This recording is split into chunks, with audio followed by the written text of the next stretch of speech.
Здравейте, добре дошли в днешния стрим.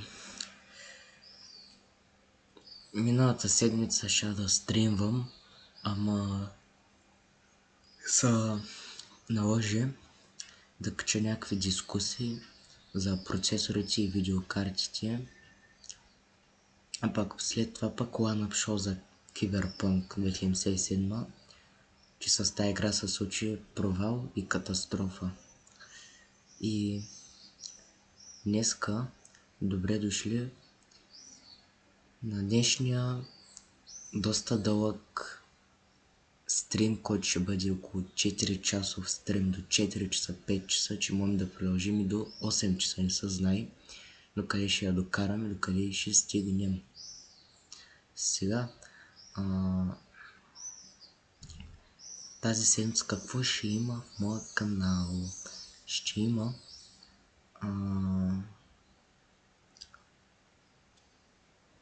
както казах,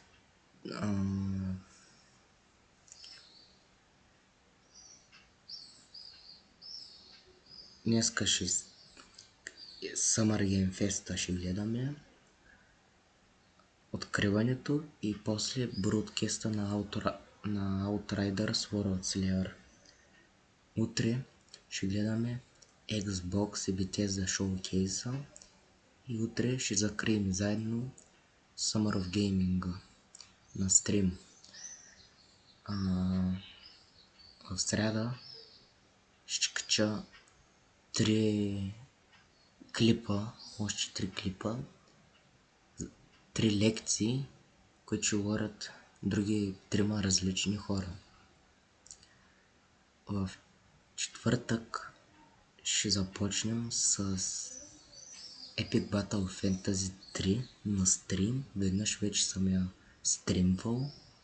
Може би това е първото клипче.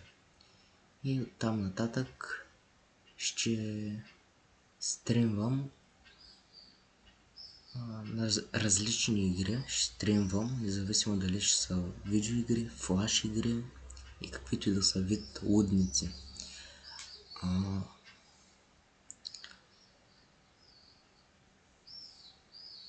Друго, което искам да кажа, че август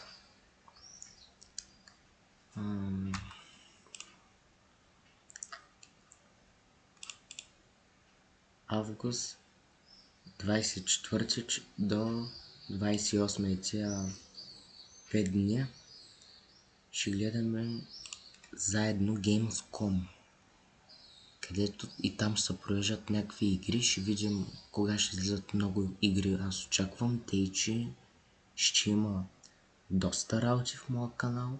Желая ви приятно гледане и най-доброто тепърва предстои, както много хора казват.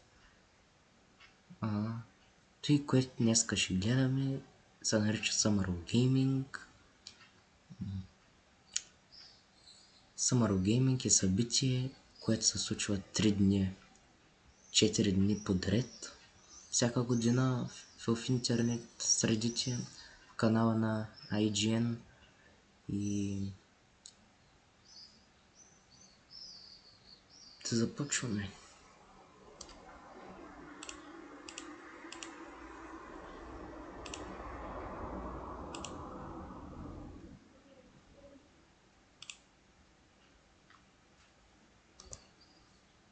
We'll get a look at this game, and I suspect we will get a trailer, a release date at the end of this trailer too. And I'm just over the moon that this exists and this is happening. It is definitely like the best thing ever for me. Yeah, I agree. It's one of the most pleasant surprises of the year so far.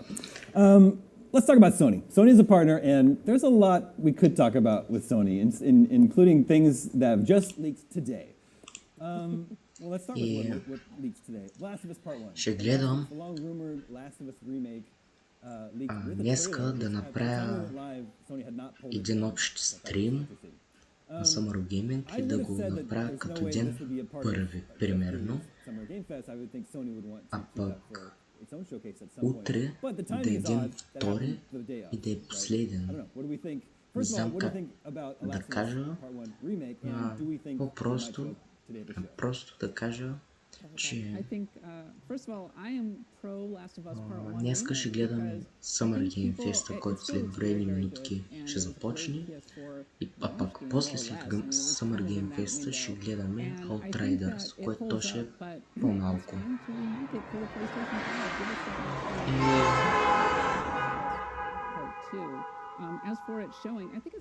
Какъв беше този звук? Не знам. А пак утре ще гледаме Xbox и Bethesda шоукейса, ще закрием после след шоукейса и самото събитие. Така че днеска ще се пръснем от стрим. Anything about Last of Us? It's so weird to think about that game having been released like roughly 10 years ago. It doesn't feel that way. So it comes as a surprise to me just by virtue of that. But when you really think about it, it makes sense. And it also makes sense that, you know, we're in a new generation and they're going to want to take one of their best-selling, one of their most impressive games and make sure that it's getting constant renewals. I mean, we've seen success with Skyrim getting released and re-released and GTA 5 getting released and re-released. So why not make a meal out of it? That seems to be a bit of an industry standard. And I definitely think it makes sense that a leak would have happened on the same day that Summer Game Fest is happening. This is just sort of the pitfalls that are potential to run into when you're running these sorts of shows. And always a bummer, but, you know, gives us good things to talk about. Happily. We have to talk about something on this pre-show. Exactly. I think there should be a rule that you can't remake a game until at least 10 years. That sounds fair. It's 9 years. But no, in all seriousness, I mean, Kat, you're right. It was a tail end of the PS3 generation. Yes, it was remastered for PS4. But it makes sense. I mean, you've got more and more people coming into the Sony ecosystem all the time because, you know, the PS4 was such a huge hit and continuing that momentum with the PS5. And, lest we not forget, there is a very high budget, high profile HBO show that we don't know how, if it's going to adapt the games at all or maybe borrow bits and pieces of them, but it makes perfect sense to remake this as for some synergy there. So, I mean, I'm super happy for any, you know, younger gamers that may not have been around. Забравя да ви кажа, че тази година, февруари, бях доста хайпнат за Horizon Forbidden West. Я изиграх на PlayStation 4 Pro и за тази игра съм пак доста хайпнат, която ще играя пак за PlayStation 4 Pro. И забравя да кажа, че преди да дойде декември, ще запиша едно клипче или на стрим, както е сега, да гледам на живо, да гласувам игри на годината. Защото гледам много хора гласуват игри на годината с, как да кажа, с жури. И един от тях е No Thanks, който всеки го знае, няма как да не го знае и то геймър. No Thanks направи доста клипчета относно за игри на годината. И ние ще гласуваме за игри на годината заедно с мен и с вас. Той, което ще е, трябва да видим само датите кога ще се случат. То е ясно преди декември. Преди декември ще гласуваме, а пък 10 декември тогава пък ще видим кои са номинациите. Тъй, че най-интересното първа предстои.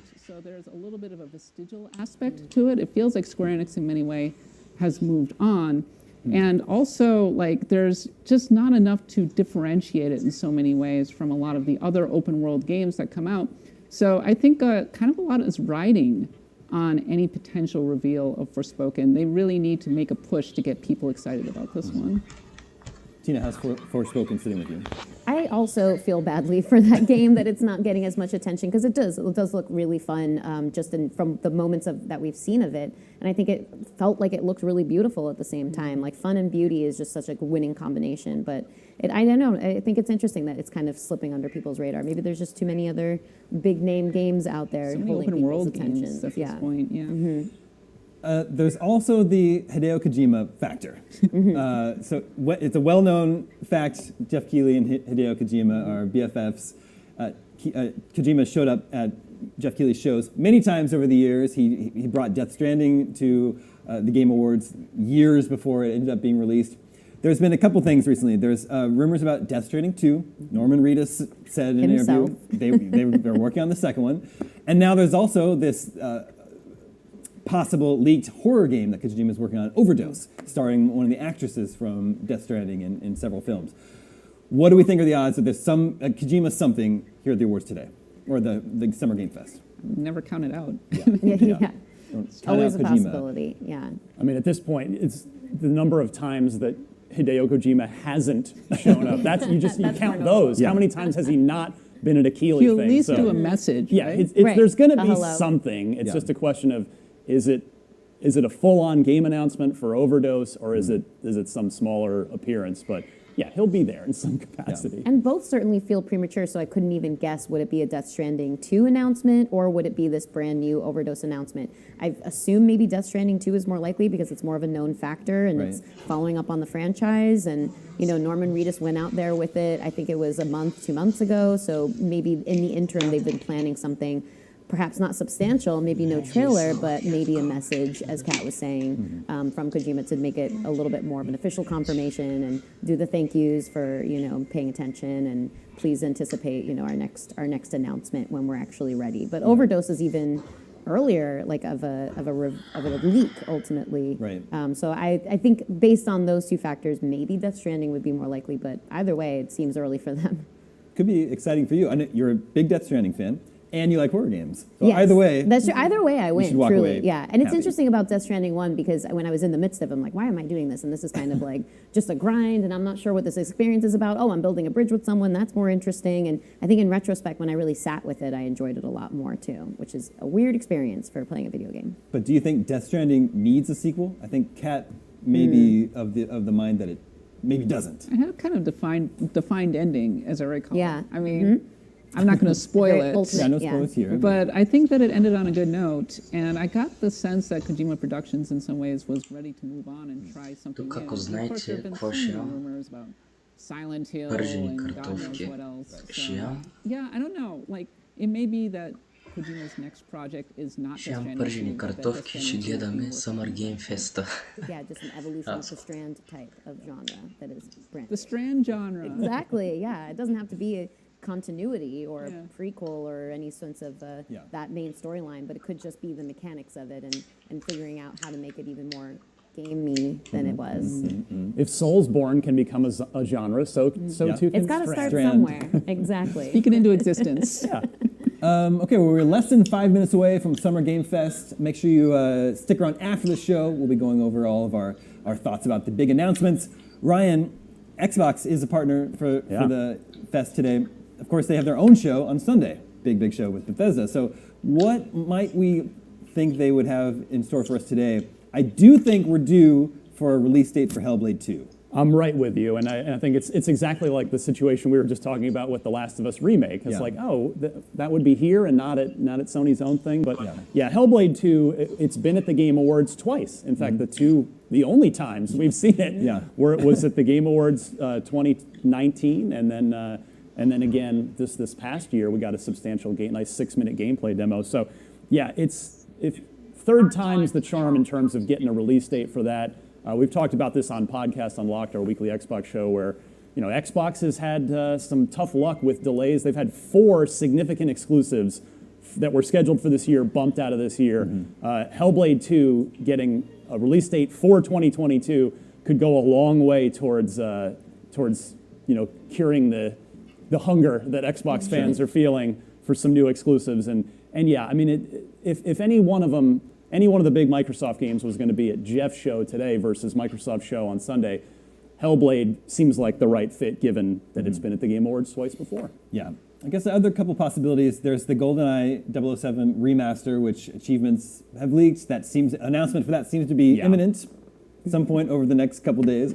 And also Scorn is supposed to be in October, but doesn't have an exact date yet. So that'd be a nice little release date. Maybe there'll be like a gross block of this show with Callisto Protocol and this. Yeah, it's like get all your disgusting game stuff out of the way. Disgusting in a good way. Exactly, gross, bloody disgusting in a Yes, fun I love way. that.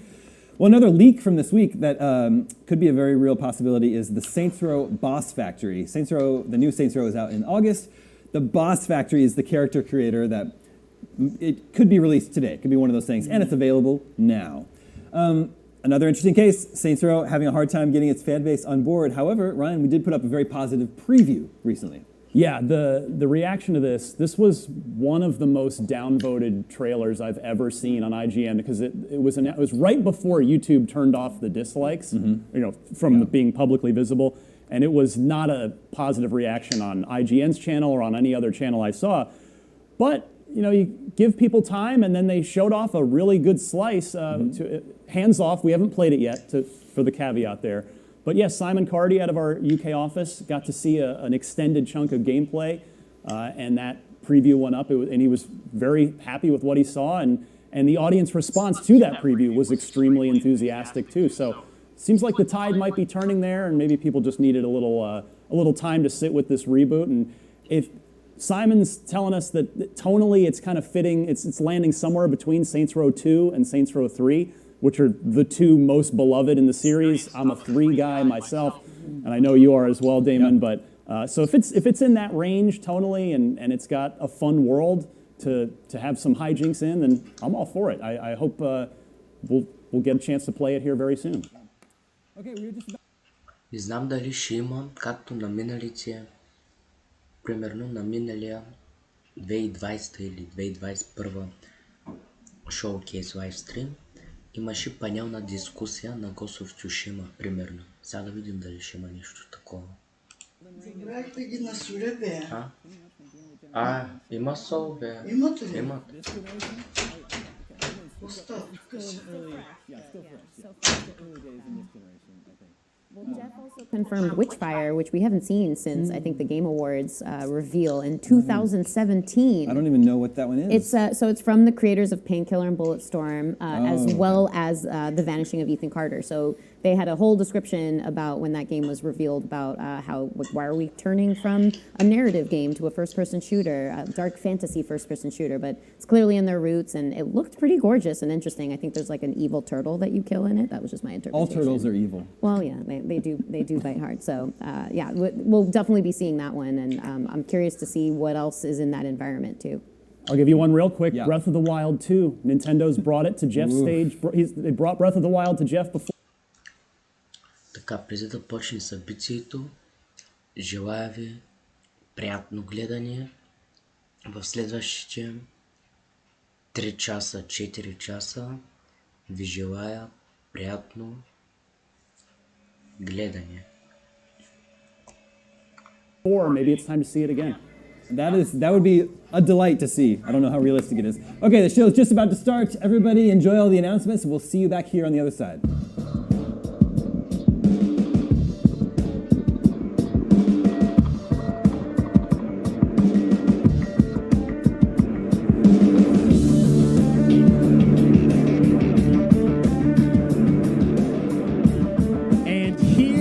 Watching inside an IMAX theater. Welcome to our showcase event. Over the next few hours, we'll give you updates on the games you love, be joined by special developer guests, and yes, have a few surprises along the way too. Now, what I love about this show is that it's a true cross-industry showcase. Whether you play on Xbox, PC, PlayStation, Switch, or mobile, we'll have games for you. It doesn't matter your platform of choice. We're all here to come together as one community that simply loves the art of amazing video games. The biggest franchises in the industry are here, like Call of Duty. You'll get introduced to exciting new worlds and new teams, and we'll make room for small independent developers who we think deserve the spotlight too. If we do this right, hopefully you'll discover a few new games to put on your wish list. And even if you don't get every announcement that you desire, and let's face it, you're not going to get everything today, but we've got a lot of great stuff. So let's get started.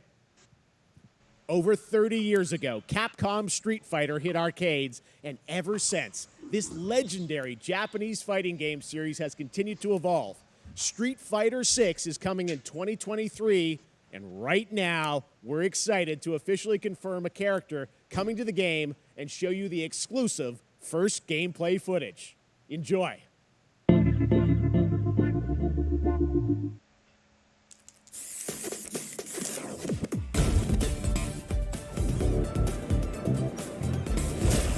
You won't know what hit you.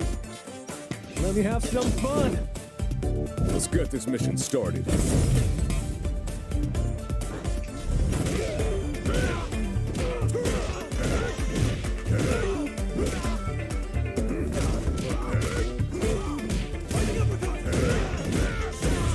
This will be a good fight. Got you in my sights.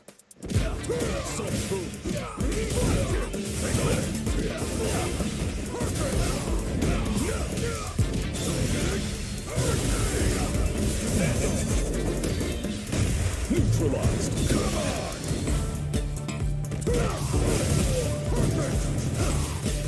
Predictable. Time to end this. Fire. Double. Seven. I'm just on another level.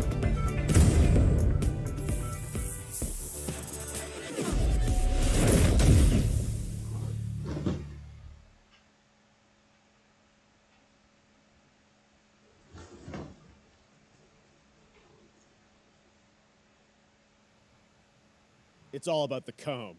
All right, next it's time for a brand new game announcement here at Summer Game Fest. Check this out.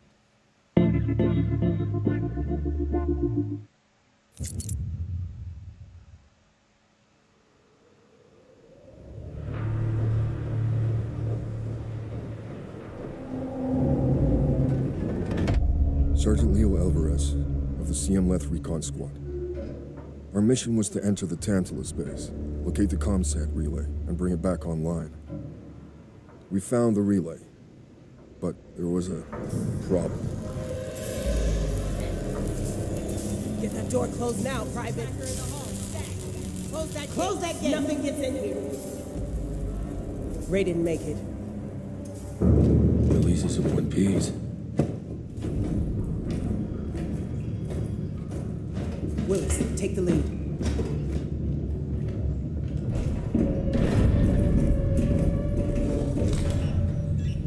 Oh, this ain't good.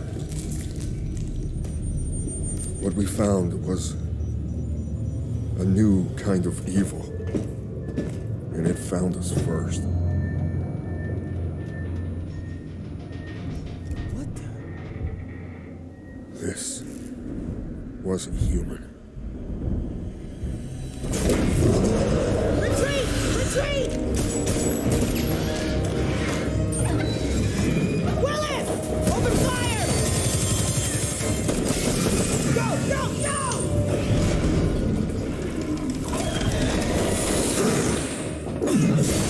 Alvarez! Through that door!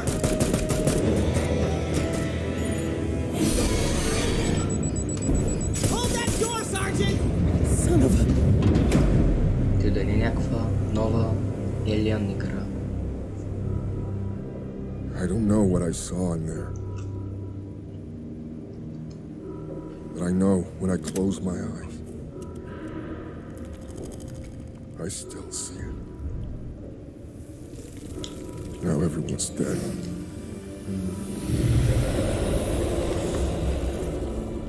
And someone needs to know.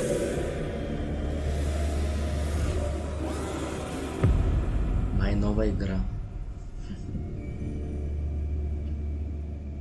Aliens Dark Descent.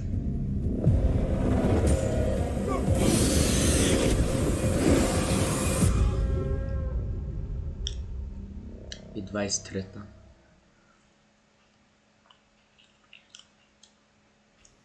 That was Aliens Dark Descent, and it's coming in 2023 to console and PC. Next, 2 years ago at the Game Awards, we revealed the Callisto Protocol from the creative forces behind the Dead Space franchise. Today, I am thrilled to get to show you the first raw gameplay alongside its creator, Glenn Schofield. But first, here's the quote-unquote From casa Schofield Dead cut Space of the brand new franchise. trailer with a little Ну, more Dead gore. Space 4 ще видимо.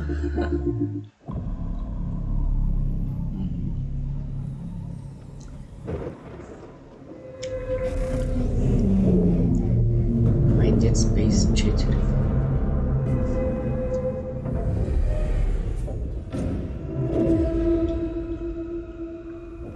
Take a look outside. Did you know that they call Callisto the dead moon? Dead. Just like you would have been if I hadn't fished you out of that wreck. So whatever you're holding on to right there, that's your old life. You gotta let that go. Because your new life is entirely in my hands. I'm just trying to give you a chance at rebirth. By some Dead Space.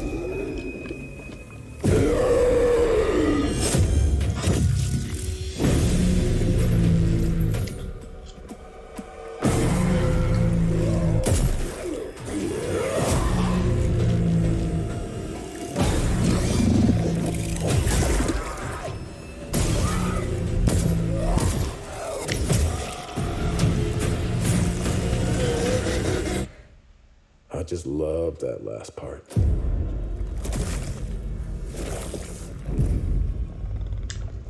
Gives me chills every time.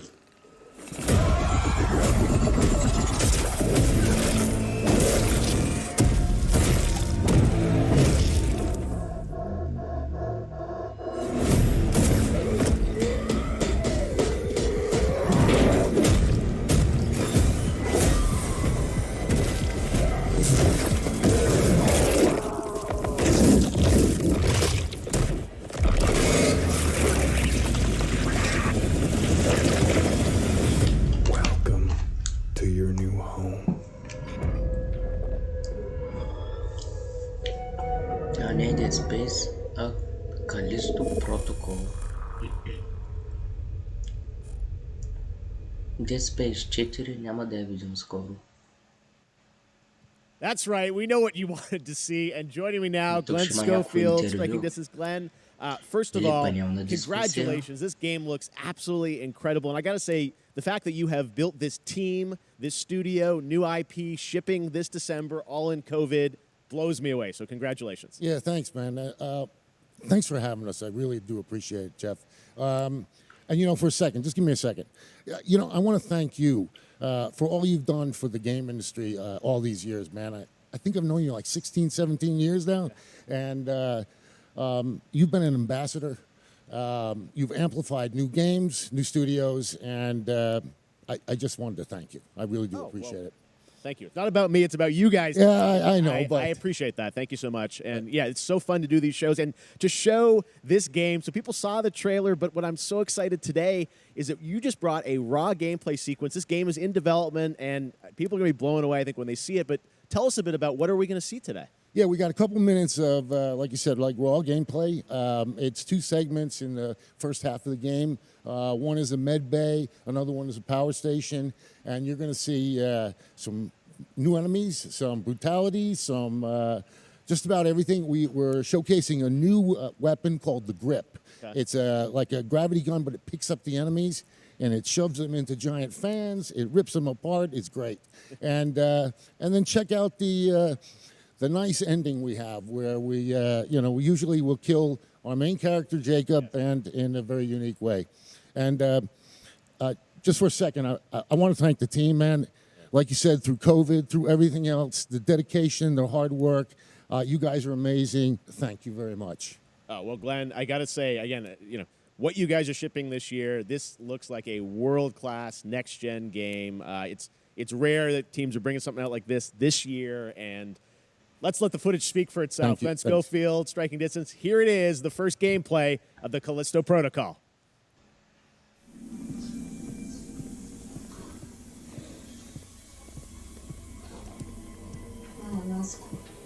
Той пък иди да носи, аз пък ми излепила това.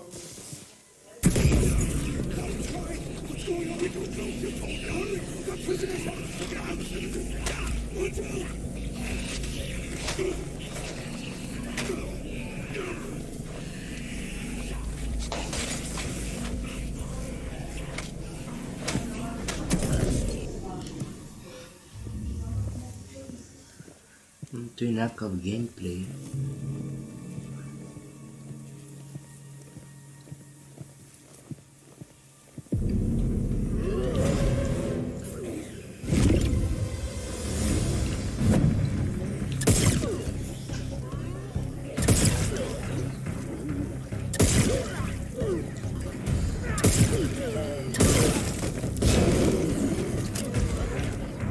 Това е тая игра, бе.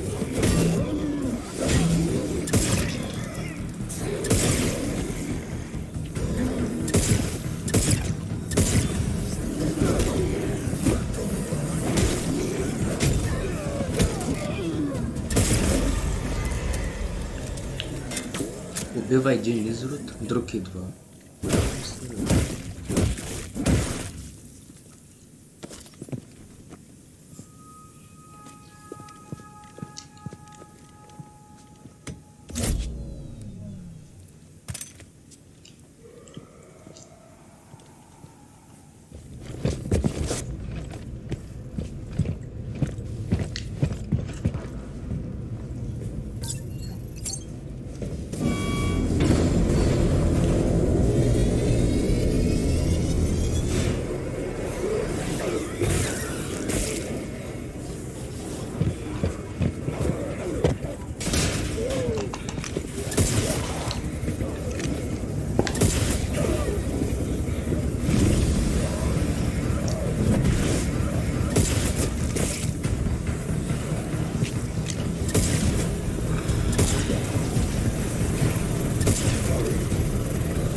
Oh my God.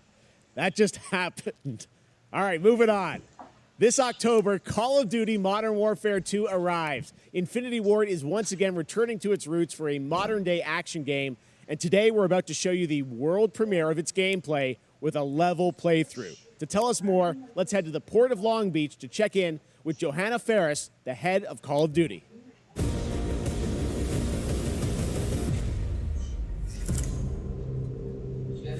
Hi, everyone. In 2019, Modern Warfare changed everything.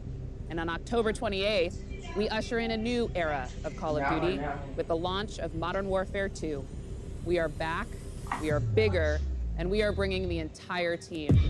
Price, Gaz, Soap, Alejandro, and of course, Ghost. We needed a stage big enough to...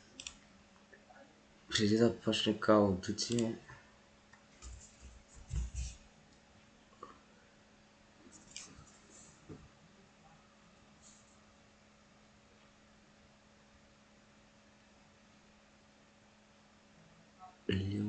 виждал ли са?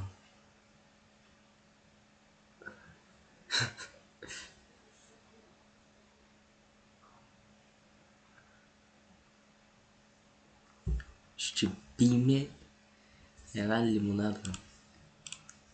To debut Call of Duty in a whole new way, inspired by the world we're about to enter. Oil rigs, cargo ships, and staggering odds are just the beginning. Here is Modern Warfare 2.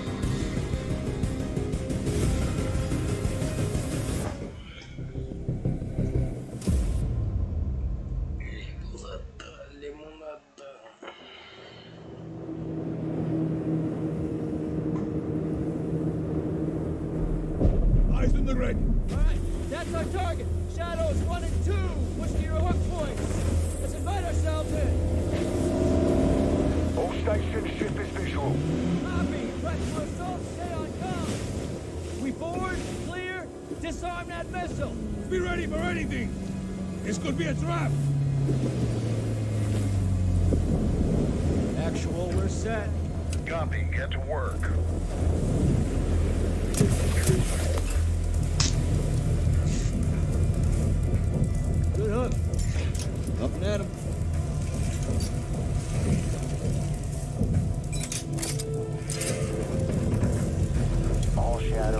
is on this platform. I want full containment.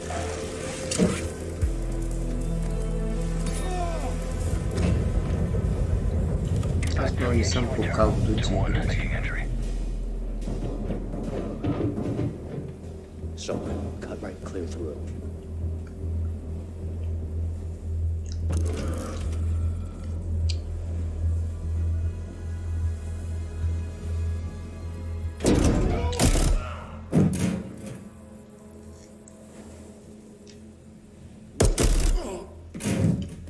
Rim clear. Coming on.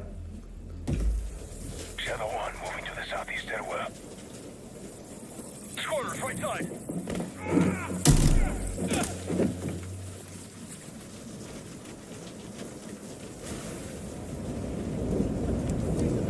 Two above.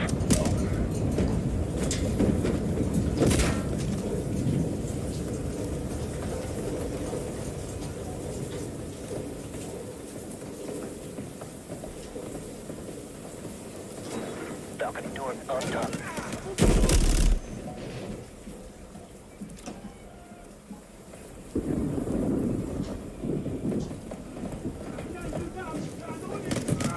Ghost, we're moving to the main deck. What's your status? Boarding the ship with Shadow 3 now. Roger that. Run down. Flash out.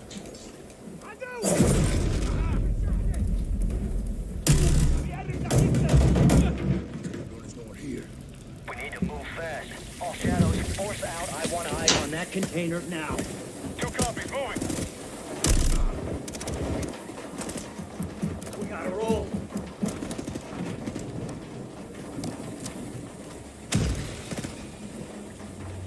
Shadow 1, Ghost. Visual on flares coming from the ring. What's your status, over? Ghost, they're signaling the ship. They're gonna launch that missile. It's first stage. There's no time. All shadows. Missile is on the helipad. 2-1, we're moving to secure. Cover us. 2 copies all. Move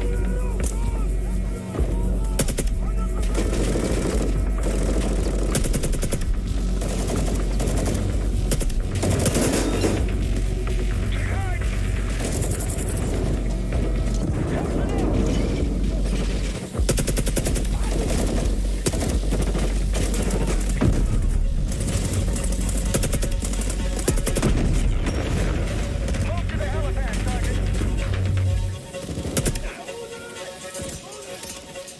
So, hit the stairs. Flank 'em.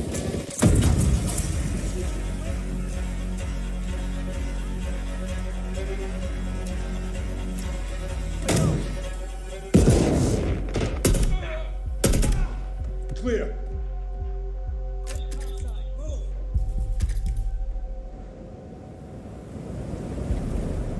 Actual, this is Shadow 1. Rig is secure. Moving on the container now.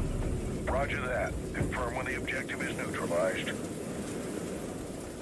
Open.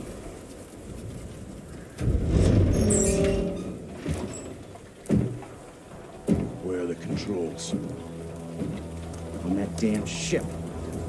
Actual, we got a problem. Missile is armed. Controls are somewhere on the ship. You have your orders, son. Stop that launch.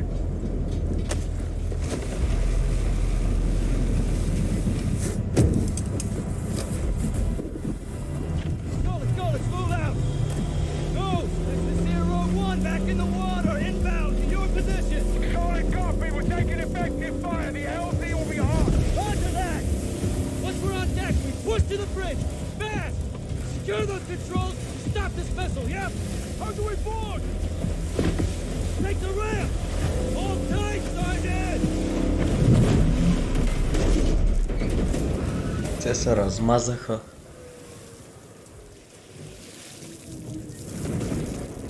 Let's have ourselves a gunfight! Missile controls are on the bridge! Have to stop the launch!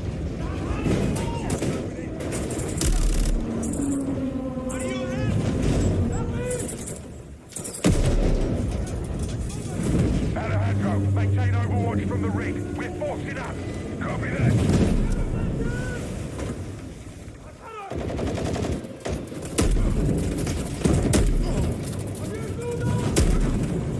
Moving.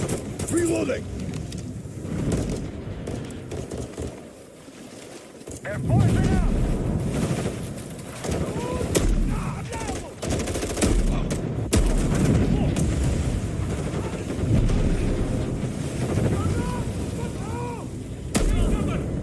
I'm moving!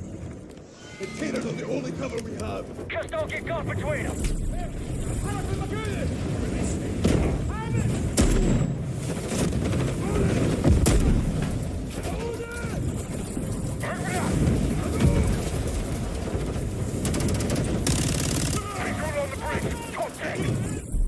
Entry on the third! We have to get to that door! Check your corner! Watch with the cannons! X-ray down! Horse right! Channel 1, the missiles for Toronto. How far are you from the bridge? This is 1! We're pushing towards the entry now! Copy that. Тук от някакъв шоукейс стана на някаква игра се че нагледам. Secure the deck and we'll blow the door! Visual on bridge entry. Check it. Controls are internal. All right, stand back. Shadow 1 going explosive on bridge entry. 3, 2, 1, execute!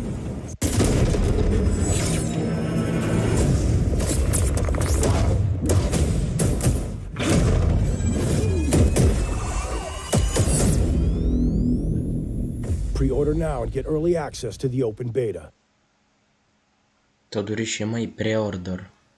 That's what we're talking about. And joining us now, up from Long Beach, Johanna, great to see you. How's everything? It's great. Thanks. Great to have you with us. And also Jeff from Infinity Ward. So we saw the first gameplay. Thanks for that extended sequence. Looks incredible.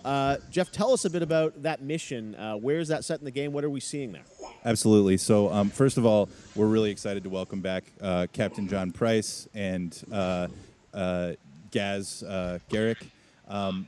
You know, they're not actually in what we just saw today, but they're returning members from 141, and then the other two characters that you may recognize from the older franchise that we're reimagining are Simon Ghost Riley and of course Soap John McTavish.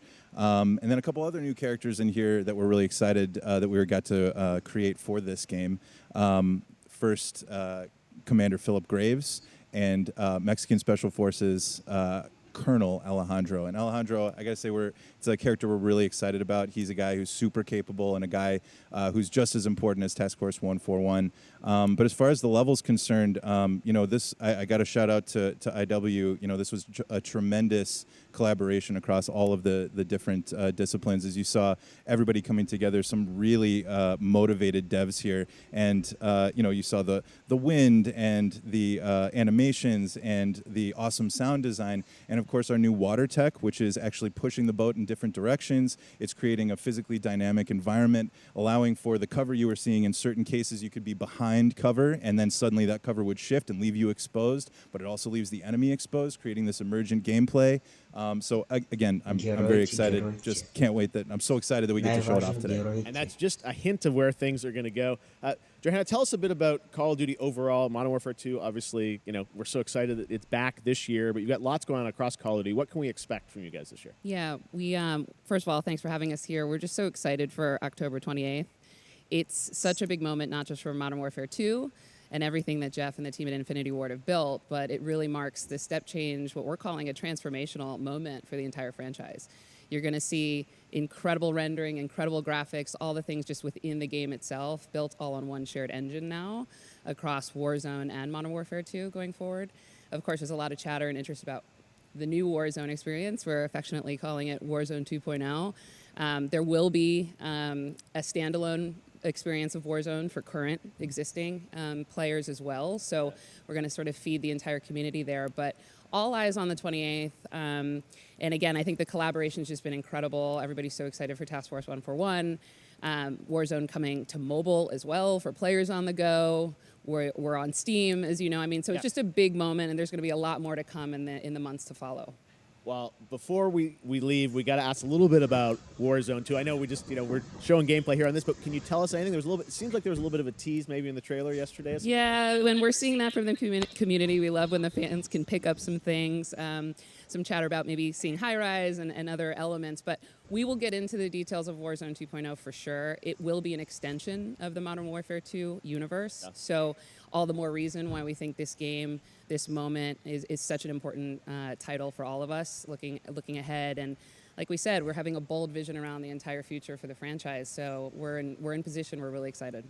All right, well, we're looking forward to October. Thanks so much for giving us a first look at the gameplay. Call of Duty, Modern Warfare 2. Thanks, Johanna and Jeff. All right, well, we've got lots more Summer Game Fest still to go, and now it's time to announce a classic PC gaming franchise is coming back with a sequel over 30 years after its first release. I loved this game when I was growing up, so I'm honored to share this very first look.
All right, let's turn back time. Back in 2017, we announced Witchfire at the Game Awards. Almost 5 years later, I am so excited that the team at the Astronauts in Poland has put together an in-depth look at the gameplay of this dark fantasy first-person shooter, which will enter early access soon. I am so excited to play this, and I bet you will be too after you see this.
Okay, next up comes an ambitious new game from a new independent studio in Europe, starring some very familiar names. Enjoy this world premiere new game announcement.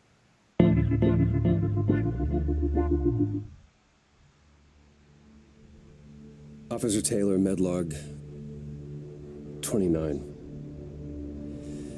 Today, I can't believe what I saw.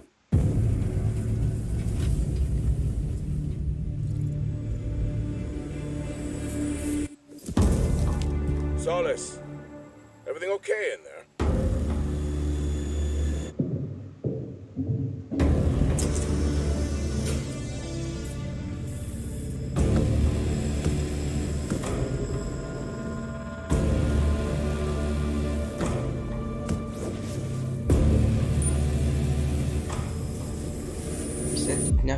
космические игры дават шизгизм.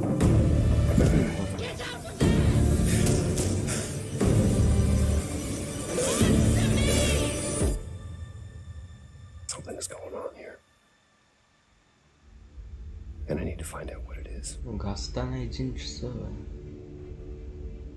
2-3. Още 2-3 часа имаме. That's something brand new, and look who it is. Troy and Roger in person. Guys, this is so fun, the fact that you're working on a game together. What a cool team up. Welcome to the show. Good to be here. I got to ask you guys, who are your characters in this game? Well, I get to play a character named Wyatt Taylor, who's a medical officer who's stationed at this base, Fort Solace. And it's the epicenter of this mystery that we'll discover and uncover as we go through the game. And of course, my character will be at times in opposition with Roger's character. The battle we've been waiting to see. Every once in a yeah. Oh, man. We can't wait to show you what we've been working on. And by the way, Jeff, this looks awesome, man. Yeah, It's man. so great to be here. Thanks for having us. It's so great that you're in another game. I mean, it's feeling this is your first game since Red Dead 2? One of the first major ones for a while. And I play a character by the name of Jack Leary. He's a maintenance engineer on a remote Martian mining post. Okay. His job is to make sure that none of the equipment breaks down while it's on their graveyard shift. The graveyard shift meaning Mars and Earth are really far apart from each other and their orbits around the sun. So help is not a simple call away. I got to ask, I think a lot of people will see this thing and they'll probably wonder, it's a new team, right? Independent studio in Europe that's making this, but with huge production values. I'm curious, how did you guys get attached to this? Tell us a bit about the background. I will say that 2020 to me was the most impactful year for games. It was the first, obviously we had this unprecedented event with the pandemic and that forced the way that we looked at everything as a society, but also the way this industry functioned. But it was also brand new consoles. We had more tools that were being made available that were leveling the playing field between the AAA studios and the indie studios or the AAA studios. And so, just like anybody else, we reached out. James Tinsdale with this brand new studio said, we'd like for you to consider being a part of this game. And he walked me through a very brief description of what the experience was going to be like. And in the very beginning, he said, we want this to feel, it's a tight thriller. We want it to feel like Dead Space meets Duncan Jones' Moon. And I was like, sign me up. I'm into that, absolutely. And full performance capture and everything. Right? Yeah. Absolutely. New studio, brand new energy, and of course, I get to work with one of the best of the business. And me. I get the privilege Who's the other of getting to see this guy and watch him in action. I love to work, and I love the challenges and all the new innovations that this medium provides to performers. We can't wait to show you what we've been working on. I think it's going to knock I guess your I've socks seen off. some of the behind the scenes and the performance capture, Unreal Engine 5. I mean, it looks absolutely phenomenal. Can you give us a hint about the gameplay? What are we going to do in this game? Yeah, the verbs are always important. So we're going to let the game speak for itself. We'll be showing you more later on. But this is a game where you as the player, you're going to be exploring, you're going to be discovering. Like we said, it's a very tight thriller. So you're moving very fast-paced through this world. There'll be multiple locations, multiple ways for you to traverse, which we're excited to show you about. And then the narrative is a huge element to this. They didn't waste any resources on the performance for sure. I got to tell one quick story, if I can. It was one of our favorite moments. There is a lot of action in this game, and that was at the forefront of this. And to speak to the performance capture aspect, we brought in an incredible, I got to give him a shout out to Nathaniel, our stunt coordinator, who walked us through and really approached this in a completely different way than anything I've ever done before. And he says, I want to know the story of this fight. And so Roger and I sat down, we said, these are who our characters are. And he goes, give me 1 hour and I will come back to you with the story of this fight. And after an hour, he comes to us and he goes, it was like a recovery program. It was 12 steps. And he walked us through this incredible fight. And about halfway through it, I started tuning him out. And I was like, hey, man, I just want to let you know I've got no ego about this, but I can do a lot of things, but I can't do this. And he grabbed me by my shoulders and he says, oh, you can. You will. And it's going to be glorious. And we did. And we it's did. like a dance. There was a lot of trust, and it worked out. Yeah, I mean, we're big, excited big about it, stunts. I mean, this is so cool to see. It's an independent studio doing this, teaming up with you guys. We can't wait to see more. Troy, Roger, thanks for joining us here. Happy to be here. Summer Game Thank Fest. you. All right, appreciate it very much, guys. All right, well, next up, keeping up with the space theme, it's time to world premiere a very exciting new game, which will feature a musical score by industry legend Mick Gordon. This one is going to grab you, and we are so honored to debut it.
Doesn't that look great? That was Routine coming to Xbox and PC. It was first announced a decade ago and is now officially back. I can't wait to see more.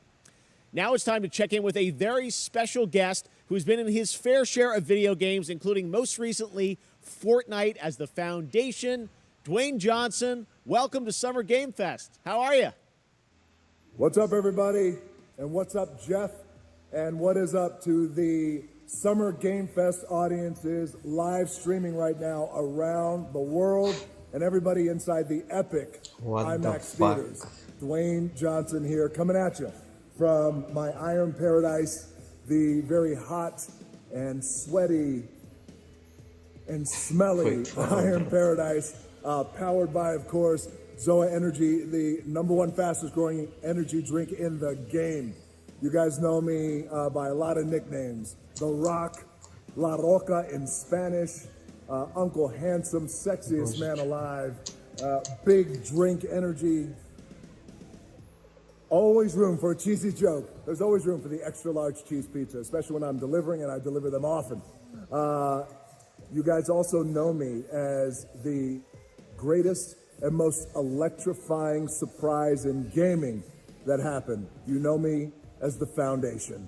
And I got to tell you guys, #1, thank you so much for the crazy response of me becoming the Foundation. But also, I got to say that, you know, I've had such a pleasure working with Epic Games and the teams over there. And we cannot wait to show you what we have in store for the future.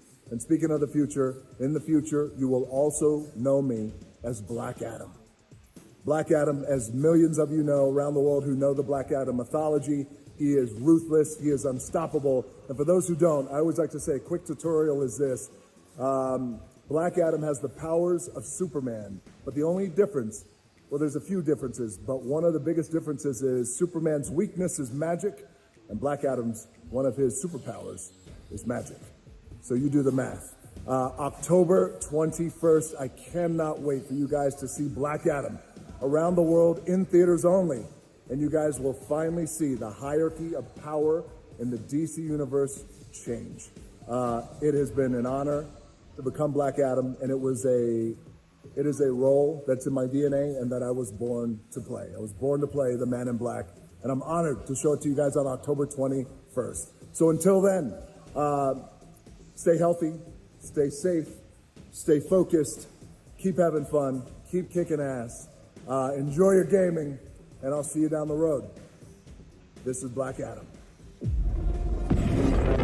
Black Adam, what have your powers ever given to you? Nothing but heartache. I was a slave until I died. Then I was reborn a god.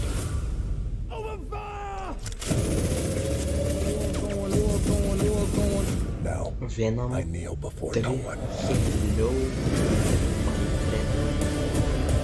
You can be the destroyer of this world. or you can be its savior.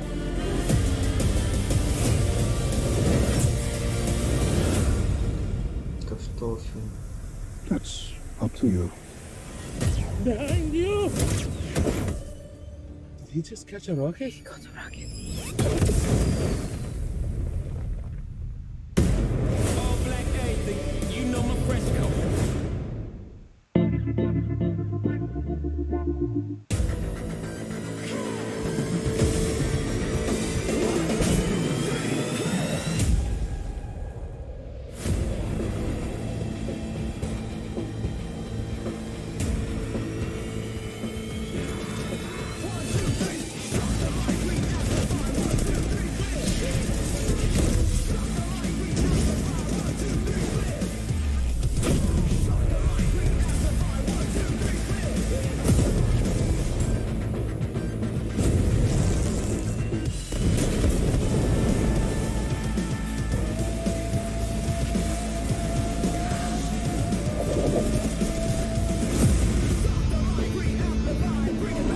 Да.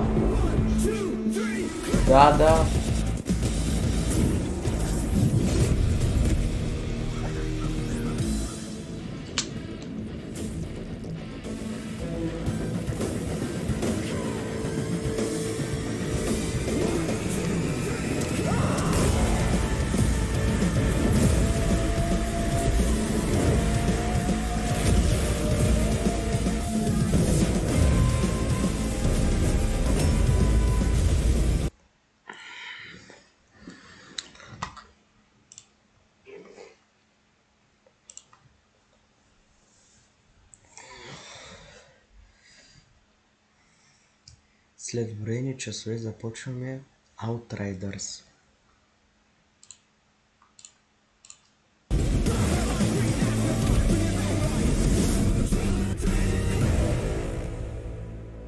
Outriders Worldslayer. Я започваме след Summer Game Fest.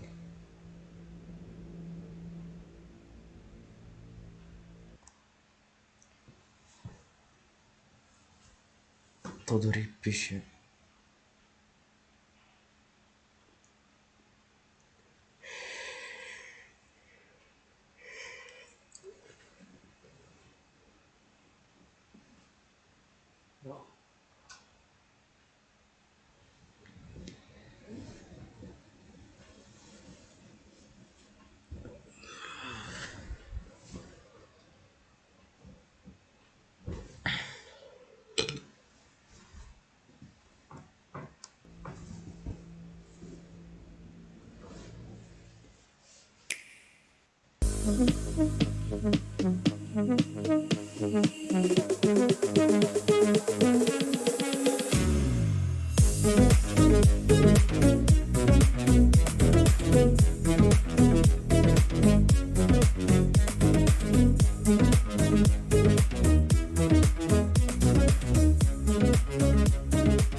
Днеска хубаво време, топ, хубаво.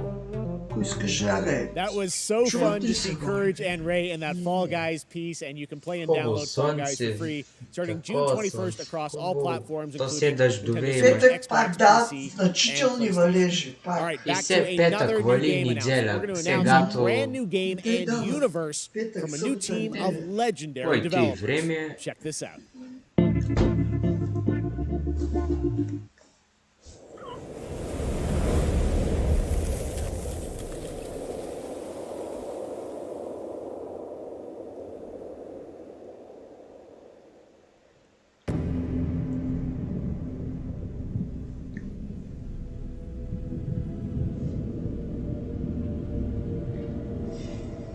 This is Command.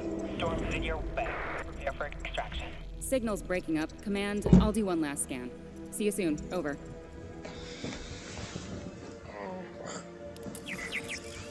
Okay, hurry.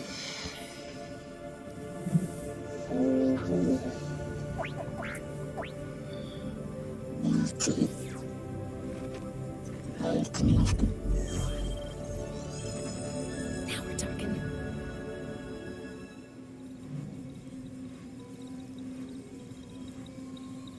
Command, I may be onto something.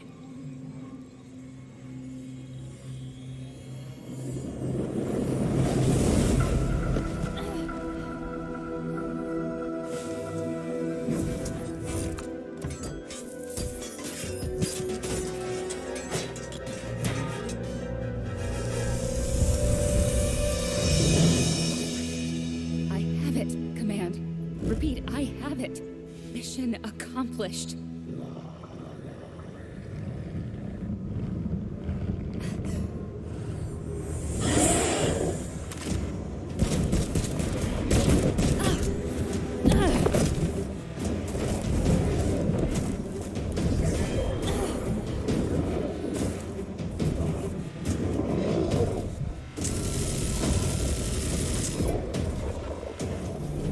Hang tight, Doc. I've got this.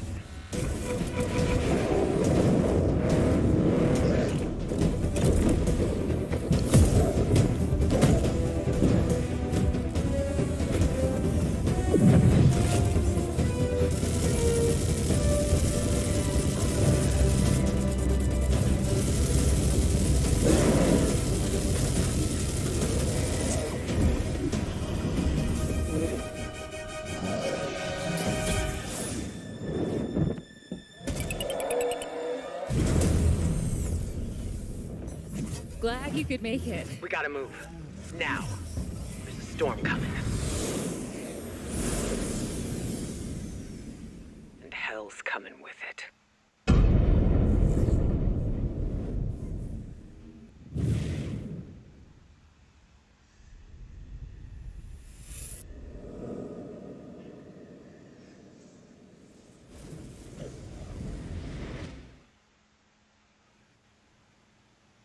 There you have it. Tim, congratulations. Stormgate is real. We have a name and some details.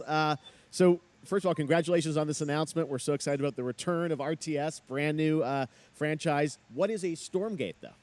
All right, so Stormgates are portals that open during a massive solar storm that unleash the infernal host on future Earth. Okay. And we saw some hints of some I mean, you know, you guys coming from Blizzard and StarCraft, everyone wants to know about races. You know, tell us about the sides in this RTS game. Yeah, we're unveiling our first 2 factions today, but there will be more. So the Human Resistance, and we saw an archaeologist from the Human Resistance in that intro cinematic, and then also the Infernal Hosts, who are these demon-like monsters who come from another world. I think one thing everyone wants to know about, especially your background pedigree of the team, of, you know, where do you want to push the RTS genre? It's something we've all loved for decades, but, you know, opportunity for a lot of innovation. I know you're going to show us, I think, some hints of where you're going to go image-wise with the actual gameplay made in Unreal Engine, but any sense of what you want to do for the gameplay in this game?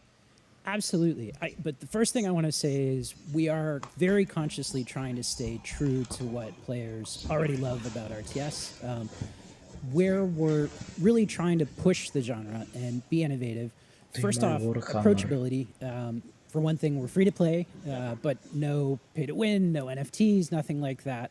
Just to lower that barrier to entry to get players in. But we're also really trying to be a lot more social. So you'll be able to play the campaign cooperatively. We've got 3-player open-ended co-op, and we've even got 3 versus 3 for competitive multiplayer. But of course, we've also still got 1v1. And as a little surprise, I think we've got some first kind of work in progress images from the game, right? Yeah, these are still very much still being worked on, but some shots of actual assets that we're building in Unreal Engine 5. Wow, well, I love it. 2023, you said, for the beta, so people can sign up now, get ready, and I'm just so thrilled that there is a brand new RTS franchise coming from you guys and your background with Blizzard and StarCraft. We're so excited about this team, Frost Giant. Thank you so much for giving us your announcement today on Summer Game Fest. Thank you so much for having us. Awesome. All right, Frost Giant, Stormgate, keep an eye out for it. Now it's time for another indie game announcement that I'm excited to share with you. High Water. Check this one out. Good morning, High Water dwellers. High Water Pirate Radio, keeping you in the know with our flow.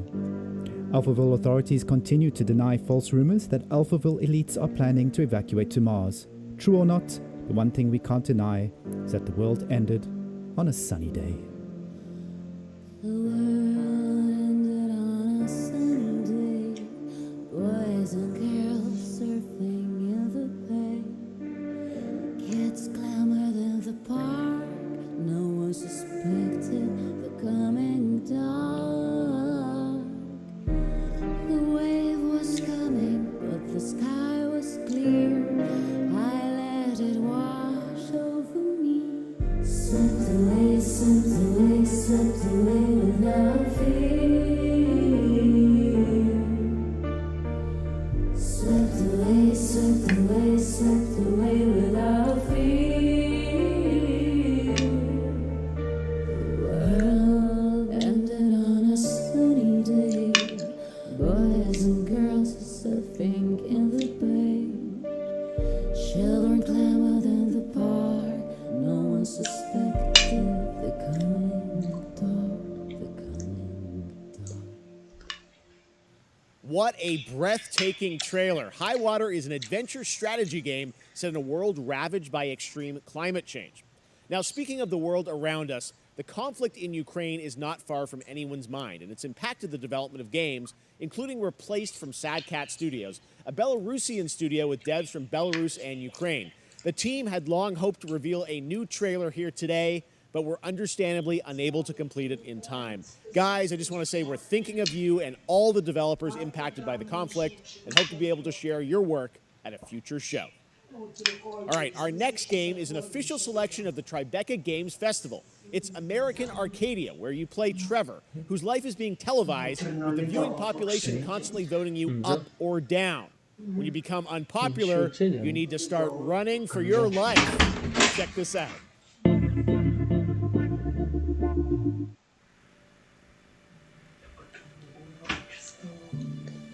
Picture a city where technology and science go hand in hand with fun and entertainment. My grandfather, Elijah Walton, had a dream to build the city of tomorrow. That dream is now a reality, and that city is Arcadia. A 43-square-mile metropolis where each and every citizen enjoys a life of luxury and comfort. Broadcast live 24 hours a day, 7 days a week on every digital platform. American Arcadia. Control. Subject on the run on camera 4025. Interrupt broadcast immediately.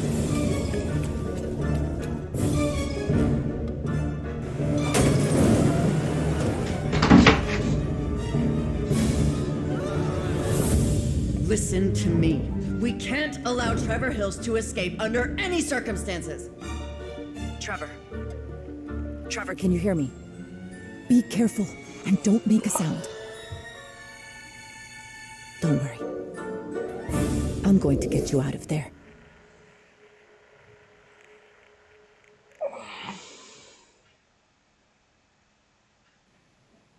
Apparently we've made it to the beach. Next up is a sequel we've all been anticipating for a long time. There's Trouble in Paradise, and watch out, you don't want to get bitten. After many years of rumors, we finally get an update on this much anticipated sequel.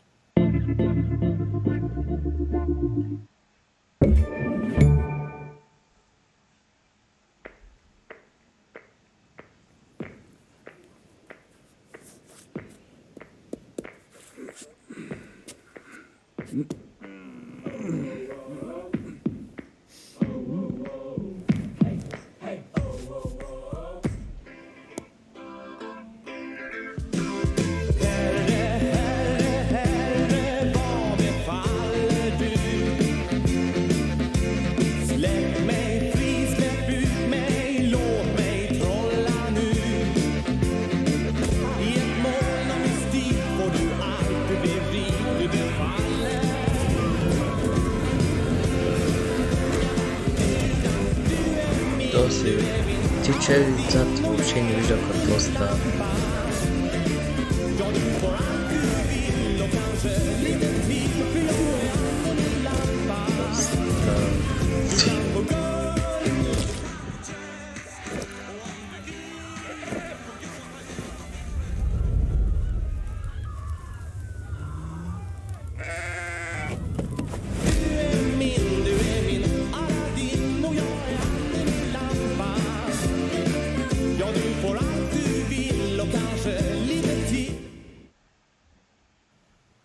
There you have it. That was Goat Simulator 3, and it's coming later this year to the Epic Games Store. Now, last year, Marvel and 2K announced Marvel's Midnight Suns, a tactical RPG from Firaxis Games, the studio behind XCOM and Civilizations.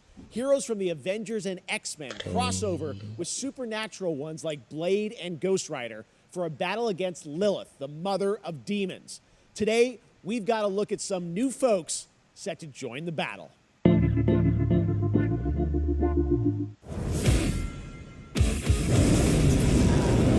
This world has no hope under your watch.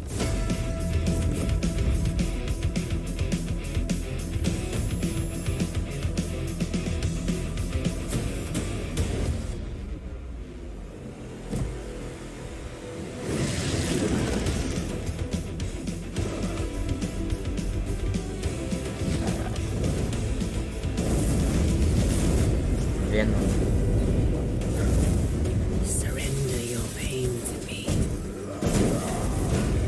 and I will make you whole once more.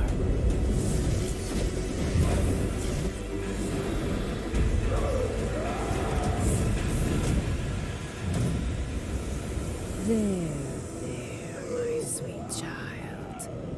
Mother won't hurt you.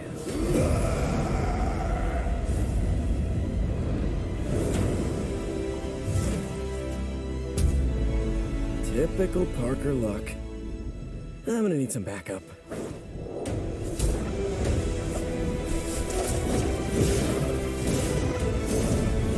Marvel Spider-Man 2.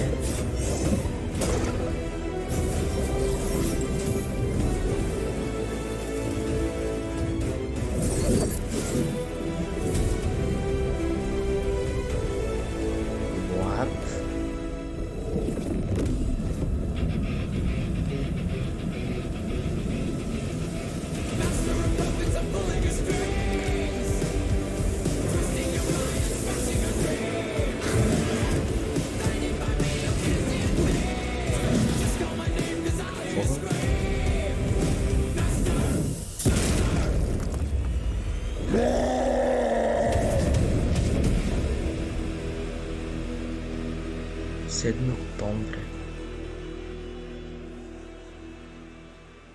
Marvel Midnight Suns.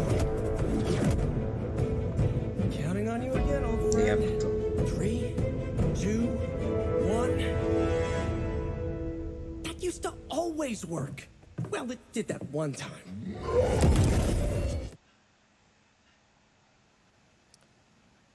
That was Midnight Suns, and now we're moving on to the wonderful world of Cuphead, the delicious last course. And can you believe it? We're only a couple weeks away from playing the delicious last course, DLC. You see how they did that for Cuphead. Joining me now is Maya Moldenhauer from Studio MDHR. So first of all, Maya, it's really coming? It's really coming June 30th on all major platforms. We are thrilled. Well, I'm so thrilled, too, that I think all the fans can't believe that this is here. And I've been lucky enough to play this actually on my Steam Deck last week, and you guys gave me a copy. I can't. People are not going to be ready for how amazing this looks and the backgrounds and what you guys have done. I feel like you've amped up, obviously, the gameplay. It's difficult, as we would expect, but the visual look, you guys have taken it even to the next level, which I didn't think was possible. Yeah, we absolutely did. I couldn't pinpoint one thing that we're proud of in this because we really honed our craft, took everything to the next level from animation, the backgrounds, the music, gameplay design, and of course our new playable character, Miss Chalice. I'm very proud of her.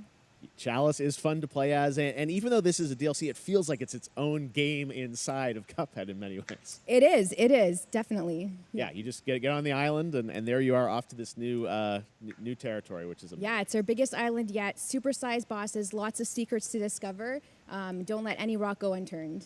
Yes, and lots of challenge ahead. Well, I know you brought. I know you don't want people to necessarily have too much spoiled about the game, but you brought a little something for people. A little something, yeah. It's brand new gameplay footage of one of our new bosses, Mortimer Freeze. It takes place in an icy arena and features some of my personal favorite attacks and transformations. We hope everyone enjoys it. All right, let's check it out. Cuphead, the delicious last course. Next, Smile.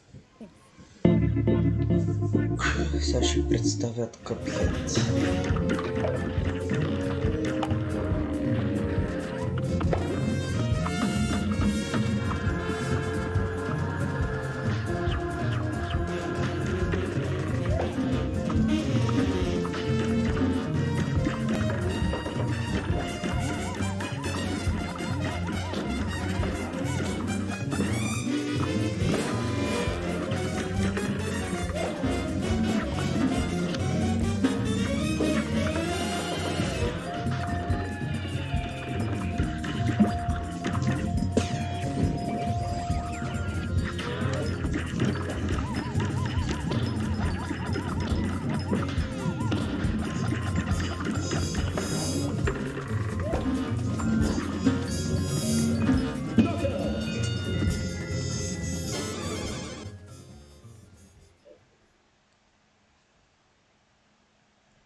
Now, if you want even more Cuphead, and who doesn't, tomorrow we will show you an exclusive look at Season 2 of the Cuphead Show when I co-host Netflix's Geeked Week, which will include new show and game announcements. It streams at 10 a.m. Pacific, 1 p.m. Eastern. And that's not all. There's more Summer Game Fest all weekend long. Coming up next is the Day of the Devs Indie Showcase with IM8-Bit and Double Fine, then Devolver's Marketing Countdown to Marketing. Tomorrow, after Geeked Week, there is the Epic Games Store Showcase at 11 a.m. Pacific, 2 p.m. Eastern, with news on Rocket League and the Tribeca Games Showcase. And Sunday, don't miss the Xbox and Bethesda Game Showcase with a look at the future of Xbox and Game Pass. Now we have some exciting news for Nintendo Switch and PC fans about Neon White, a game where you play an assassin from hell who slays demons for the chance to ascend to heaven.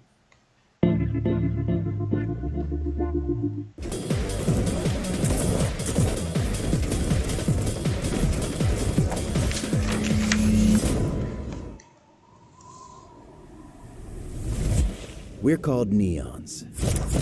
Sinners plucked from hell to do God's dirty work. But I'm finding it hard to believe we're in heaven.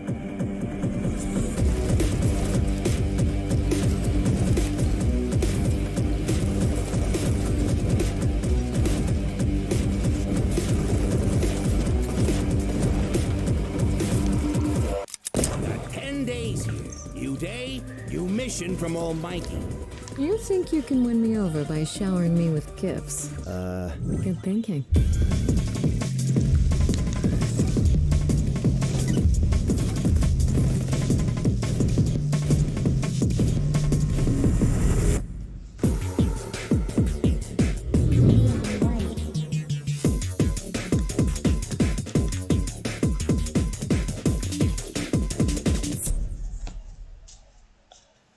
We've shown you lots of games today made by huge teams. Now it's time for a game made by a single father in Poland. Over the past year, he's brought on some help to bring his vision for a fast-paced action game, Midnight Fight Express, to life. Let's take a look.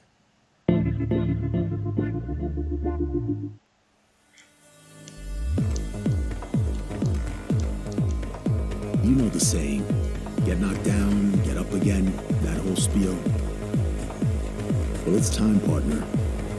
Time to rise up. Together.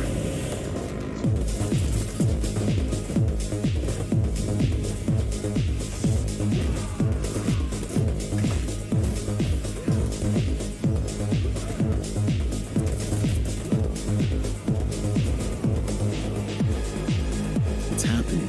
The big guy's actually going through with it. While I sat at his side, seeing lives as dollar signs, had the stink of corruption all over me. You know who put it there? Nah, not him. Me. Well, I ain't wearing it anymore. Neither are you. Tonight, we wash this whole damn city down.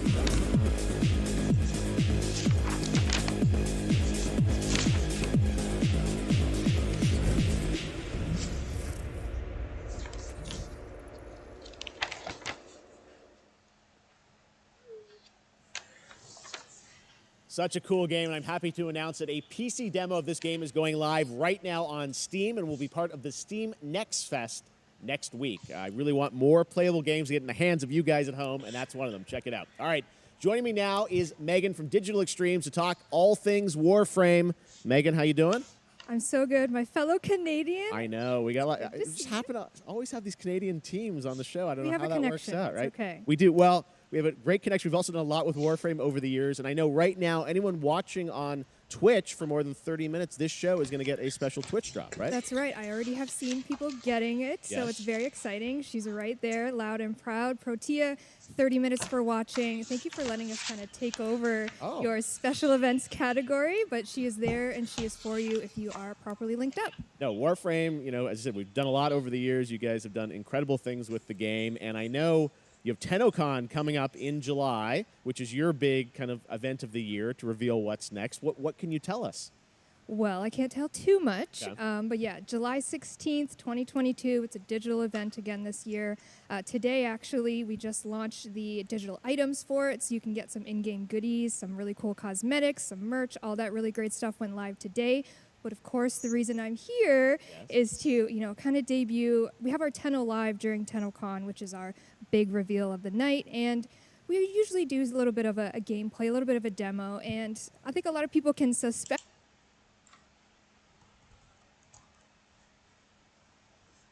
An exclusive new look. Let's head to Montreal to hear from executive producer Fleur Marty. Hello and warm welcome from WB Games Montreal. I'm Fleur Marty. I'm the executive producer on Gotham Knights. Today, we are thrilled to share more with you on one of our beloved knights, Nightwing.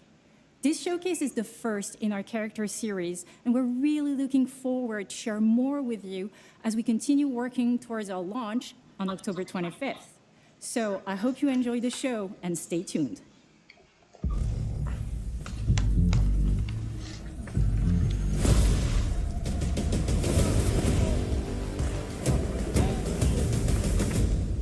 I had nothing. And then this city became my home. Its people became my family. Gotham gave me everything. It deserves to feel safe.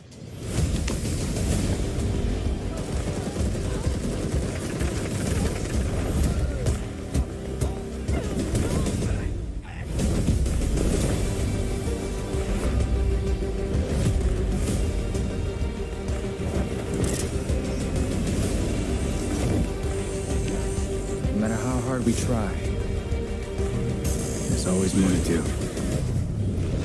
And now, it's up to me.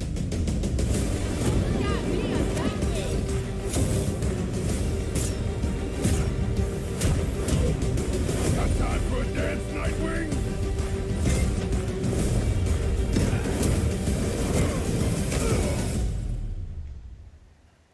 I got this, Bruce.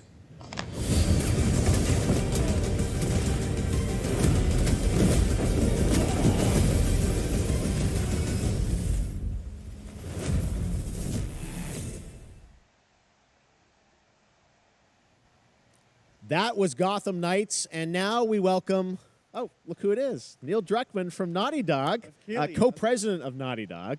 Great to have you with us, Neil. It's been an eventful day on the internet for Naughty Dog fans, and I think we jinxed ourselves. We were joking about last night, like, watch the assets will leak, and lo and behold, that's what happened. well, the good news is there's some stuff that hasn't leaked that we have lots to share with people about all things at Naughty Dog. But first of all, it is it's a big month actually for Last of Us fans because Last of Us 1 and 2 both launched in June, and it's nearing its 2-year anniversary for Last of Us Part 2, which is hard to believe. Yeah, it's crazy. 9 years for Last of Us 1, 2 years for Last of Us Part 2, and we still hear from fans. They're still sending us letters and art, and these characters in this journey and this world mean so much to them. And it's just been kind of amazing. Like Last of Us Part 2 early this year passed a pretty big milestone. It sold over 10 million units. And that kind of support, that kind of success, we're so grateful to our fans. It has allowed us to grow as a studio, and now we can take on multiple projects, more than we've ever had at the same time. Multiple projects. Okay, very interesting. So, what can Last of Us fans expect? The Last of Us за финал я смотрю. So one of the things we've mentioned a while back is what started out as a multiplayer mode has evolved due to the team's ambition. They really wanted to do something beyond what we've ever done before at Naughty Dog, and we felt the way to do it justice is to make it a standalone title. And they've been working on it for the past 2 years. Ambition has grown, and we're not quite ready to fully unveil it, but we're ready to lift the curtain a little bit and just give you like an update of where we're at. Okay, well, what can you tell us about this new standalone multiplayer game? Yeah, so we have a concept art that we want to show. But what I can tell you is that this game is big. Okay. It's as big as any of our single-player games that we've done, and in some ways bigger. It's got a story. The way we're telling that story is very unique to this game. It's got a brand new cast of characters. It takes place at another place, another part of the United States. It's like a city might be somewhat familiar, some people. I'm sure our fans have already figured it out. And it's really cool. And it's being headed by Vinith Agarwal, Anthony Newman, and Joe Pantnati, all veterans of Uncharted and Last of Us. And you're going to see a lot more of this game come next year. Next year, so I wait till next year to hear more about that one. Okay, well, very exciting that this has evolved, and I mean, that concept art looks incredible. I can't wait to see Naughty Dog's storytelling fused with multiplayer live game. It's something special. We can't wait to show it either. Okay, well, that's not all. We also have something that I've been reading about on the internet every day, it feels like. Up in Calgary, they're filming the Last of Us show for HBO, right? Yeah, so for the past year, we've teamed up with Craig Mazin of Chernobyl fame and HBO to adapt The Last of Us into a TV show. They've been filming, and it's pretty incredible. The stuff I'm getting back, when we're looking at back at Naughty Dog, we can't help but feel emotional because not only is it so good and the quality is so high, it's so authentic to what we've made in the game. I just can't. I couldn't be proud of, like, again, Craig and that whole crew and everybody that's up there. And their last day of filming is tomorrow. So the entire series, last day of filming is tomorrow. Last day of filming is tomorrow. Craig is up there right now, kind of wrapping it all up. So it's pretty close. It's closer than you might think. And you actually got to direct one of the episodes? Yes, I think that really speaks to the kind of collaboration and trust that exists between Naughty Dog and HBO. They invited me to direct one of the episodes. I think we have an image from the episode I actually directed. Ooh, okay. So we could first look. Let's take. So you could see this is a certain museum that players might know from the game. And I really have to talk about Pedro Pascal and Bella Ramsey, and not only directing them, but seeing them do all the other episodes. They've thrown themselves at these roles for a whole year. Watching the nuance that they bring to these characters, their relationship on and off camera, I couldn't help but think about Troy Baker and Ashley Johnson. It felt so similar to the chemistry those two actors had when we made the game. And it really feels like this is going to be something special. And I will say this will be the most authentic video game adaptation yet. Well, I mean, that first image that they put out, it feels like the video game. Everything that I've seen, both public and other stuff, makes it feel sort of super legitimate, as you said, and that's awesome to see Joel and Ellie from the front side now for the first time. So we'll see more of that next year. That's coming as well, right? Serious? You'll hear about it very soon. That's okay. All I'll say right now. All right. Well, Last of Us HBO, very, very exciting. And I hear you actually have a couple actors from the show who are going to join us here. We happen to have a couple actors here that are part of the show. We should bring them up. Okay. Come on up.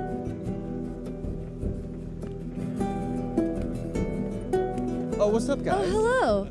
Surprise. Troy's back again. Hello, I know. Ashley. Good to see you. Good to see you. I'm a little confused, though. I thought maybe Pedro Bella, but Troy Asher out here from the game, right? So when Craig and I started working on the show, almost one of our very first meetings, we said, Troy and Ashley have to be a part of it. And we're such fans of like the talent and the helping us create Joel and Ellie.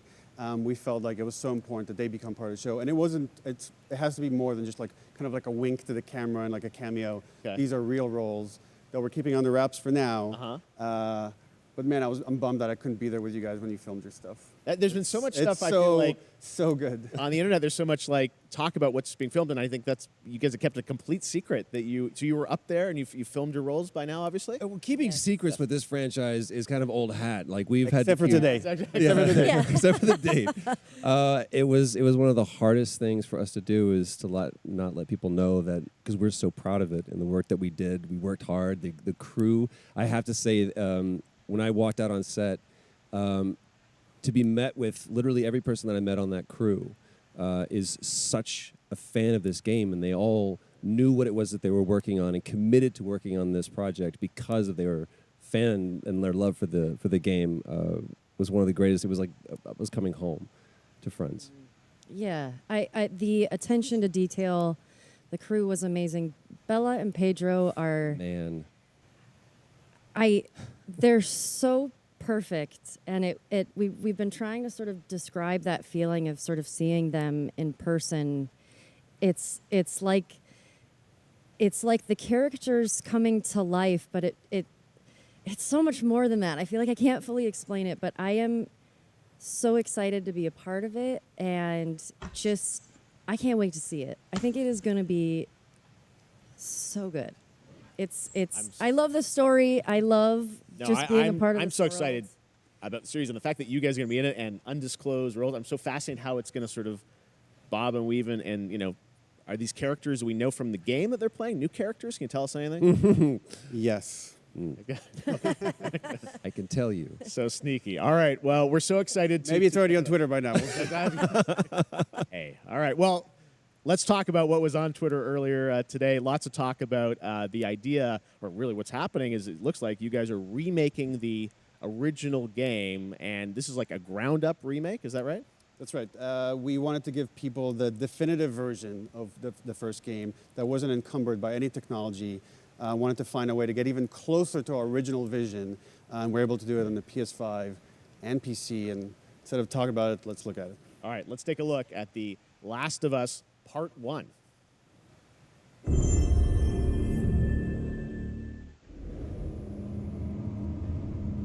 Много хубава игра.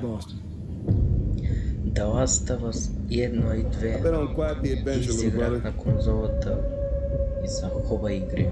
I reckon it's got something to do with that girl. It's got everything to do with that little girl.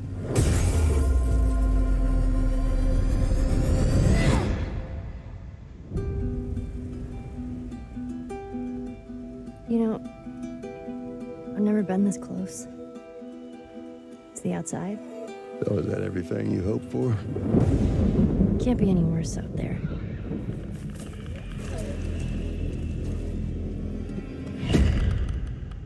Can it? Once upon a time, I had somebody that I cared about. And in this world, that's good for one thing.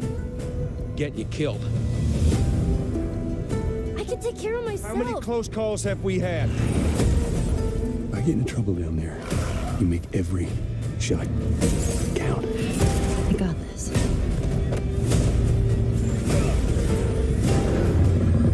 Hope you know how to use that thing. I've had some practice.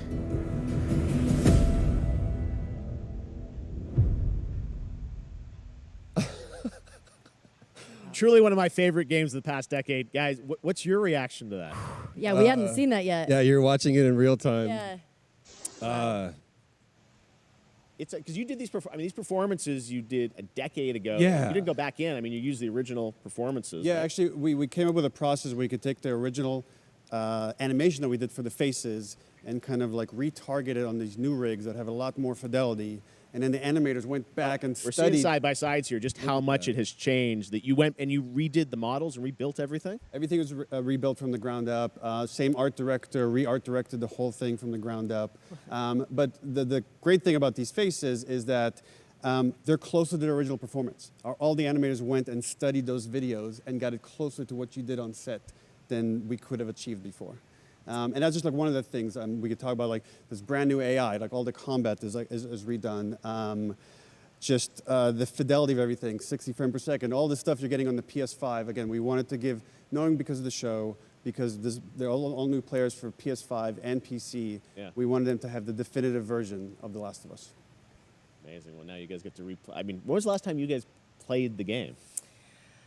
I actually played it again just to refresh my memory before working on the show. I was just a glutton for punishment, and I went straight from playing never part played one straight into part two. And so the last time that I played literally would have been 2 years ago, since we're celebrating the anniversary of part two coming out. So, I mean, it looks like I'm definitely going to be up for another playthrough with this. I can't wait to go back, because it was you guys did such an amazing job on that original game. And It's really, when you play it, when you see it in motion, it's really night and day from what it used to be. I imagine that, think of The Last of Us 2 combat, but kind of that back in The Last of Us 1. Well, it's the whole, like, all the new animation system, the new AI system, everything we've learned on, like, Uncharted 4, Last of Us 2, we apply to this, again, to give that definitive version. Just to give a quick shout out, this project is headed up by Matthew Gallant and Shauna Skye. Okay. And you'll hear a lot more about it and see a lot more about it over the coming weeks leading up to the release September 2nd on PS5. All right. And shortly thereafter on PC. We will look forward to it. Now, Neil, you've talked a lot about games directed by other people. What are you directing? You still making games? Still making games. Okay. I haven't given up my day job. It's a little early to talk about it. Maybe if someone in PlayStation wants to leak it, then we can talk about it now. Otherwise, we'll save it. But you do have a new project? Do have a new project, but we'll save it for another Summer Game Fest. Okay. Okay, well, we'll see. We'll try and save it. All right. Troy, Ashley, Neil, thank you so much for dropping by Summer Game Fest, and I am so excited that The Last of Us is returning, as you said, in September. So thanks, guys. Appreciate it. Thanks, Jeff. Awesome. All right, well, that is going to do it. Thanks to Naughty Dog and PlayStation for that very special look at The Last of Us and the entire franchise and where things are going. Very, very excited about that. All right, Summer Game Fest continues over the next few days. Coming up right now on this very stream is Day of the Des with I Am 8-Bit and Double Fine, including an exclusive new look at the planet of Lana. And then the Devolver Digital Showcase. Tomorrow, we've got Netflix Geeked Week, which I'll be co-hosting, and the Tribeca Games Showcase streaming, along with the Epic Games Store Showcase. And then finally, Sunday, it's the Xbox and Bethesda Game Showcase. You can stream them all at summergamefest.com. As for me, I'll see you again in August when we are back live in Cologne, Germany for Gamescom Opening Night Live on August 23rd. And then the Game Awards will return in December live from the Microsoft Theater in Los Angeles. And finally, I'm excited to share that Summer Game Fest will return in June 2023 as a digital and in-person event to bring the gaming community together. Thanks for being a part of Summer Game Fest. And remember, there are more events and announcements to come. We'll see you soon.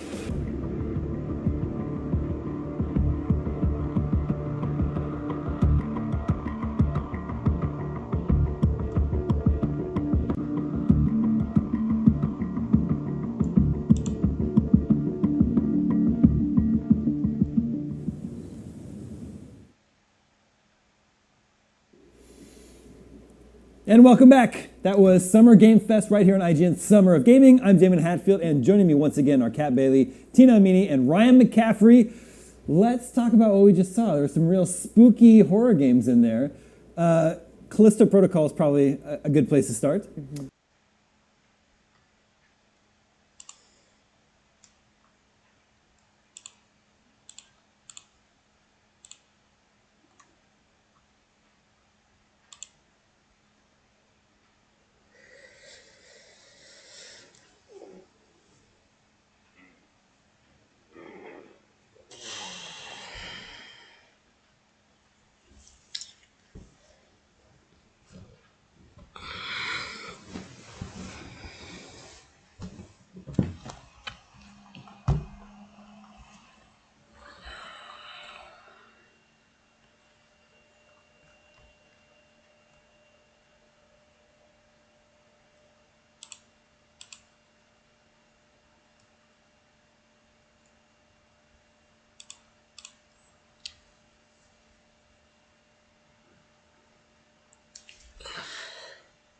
И така, 1 час чупнахме. Сега ще гледаме Outriders. И след Outriders ще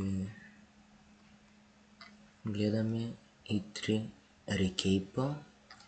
И след E3 рекейпа ще обсъдим тук игрите, които не видяхме и игрите, които видяхме, ама още не са нищо разкрили. Тъй, че ще видим.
you're going to want to bust out your best skills for kills and customize your favorite class to their fullest, most brutal potential. If you have the Pyromancer's burning desire to collect every item of gear, every weapon, every mod, and let's face it, why wouldn't you? Then listen up. This is Endgame, and it is about to get serious. Let's get into the deets.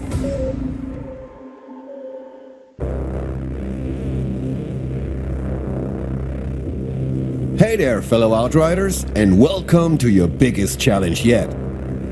Today we're going to take a closer look at our new and much anticipated Worldslayer endgame. A vast and pretty damn scary place called the Trial of Tarja Kratar. Quick disclaimer, next to the overall structure, we'll be checking in on some of the new gear available with Worldslayer, and we'll also take a look at one of the new enemy types that are only to be found in Tarja Kratar. Other than that, we'll keep it spoiler-free, of course. We're also mostly soloing for the purpose of the spotlight. Please keep in mind, as with so many things in life, they're even more fun when you team up with friends and experience it together. Enough chit-chat. Endgame. Let's get it.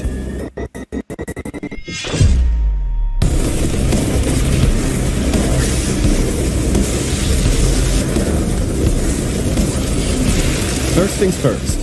You might ask yourself, what the heck is Tarja Kratar and why are we here in the first place? Sadly, we can't give you the full background and history of this place just yet, because that's something for you to explore, as it is very much linked to the Worldslayer story campaign. It's safe to say though, without revealing too much, that this place is deeply rooted in the legacy of Planet Enoch's mysterious natives, the Pax. Where's their father's power? This madness. I gotta find out what the hell it was. Let's start with an overview of Tarja Kratar itself. The trial takes place in a new, huge and fully explorable area, including changing weather, day and nighttime scenarios. It will confront you with different combat encounters and in some cases, exclusive enemies. You'll need to stand victorious after every encounter in order to delve deeper into the heart of Tarja Kratar. But make no mistake, your enemies are relentless and will even grow in difficulty tiers over the course of your venture. Every run starts at your base camp, conveniently set at the entrance to the trial area. Here you will find all needed amenities for your Outrider lifestyle. Vendors, crafting, fast travel, customize your character's look, access your stash, find a party, and even access to all 18 previous expeditions. You'll be returned to your camp if you manage to complete a full trial run, but also if you abandon an attempt or simply die too often. In any of those three cases, Tarja Kratar's rewards will reset and be freshly obtainable. While exploring the dungeon, you will additionally encounter crossroads, boss arenas, and troves. Crossroads may give you the opportunity to explore areas off the primary path, and most of the time they will lead you to troves.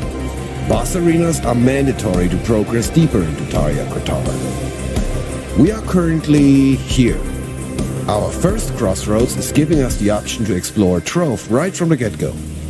I will talk about the specifics of Troves a bit later. Let's go and wreak some havoc first. By the way, there's no timed element to the trial.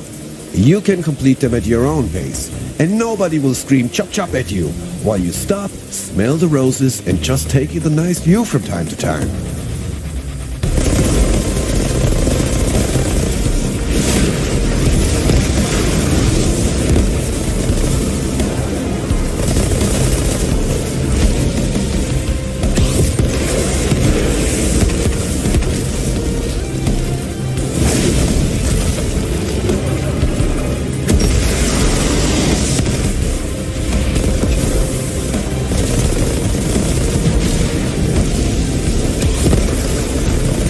Let's take a moment to go over our current gear and Pyromancer build. We're currently rocking a Sunfall submachine gun, the Hellborn bolt-action rifle, and the Boulderling's pistols.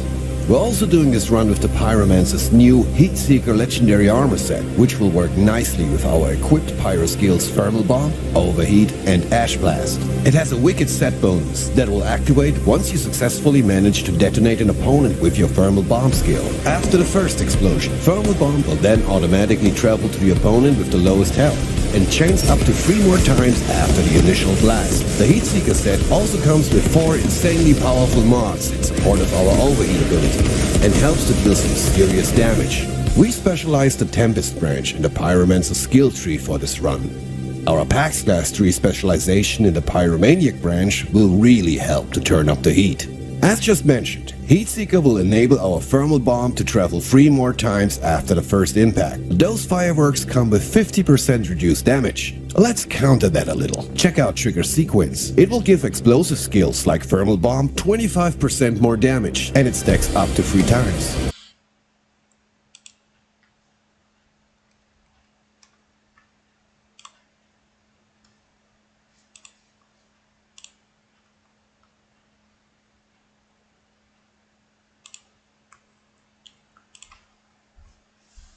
Така.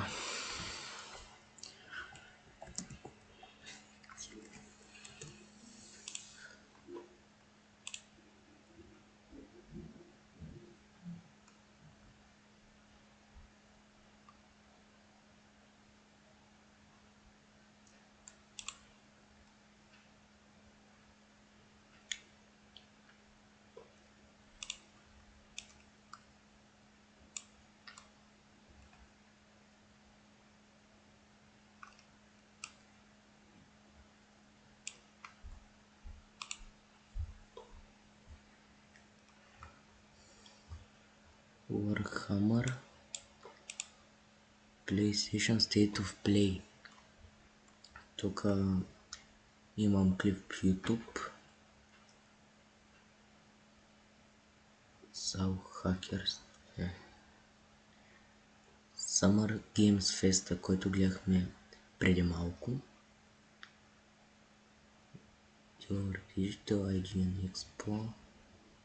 Netflix Geek Gaming, Epic Store Summer Showcase, Outriders Broadcast, дето гледахме сега, Tribeca Games Spotlight, Phantom Games Showcase,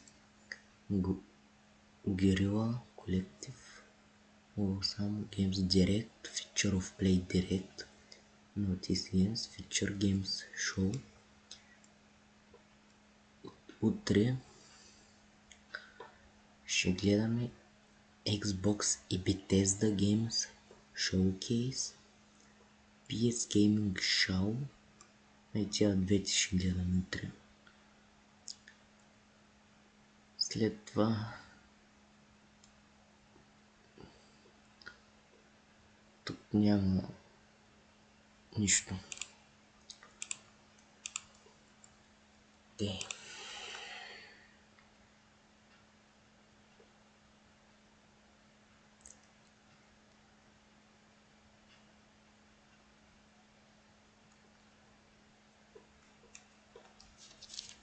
Така.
Така. Сега. Какви игри не видяхме на Summer Game Fest ни обявени?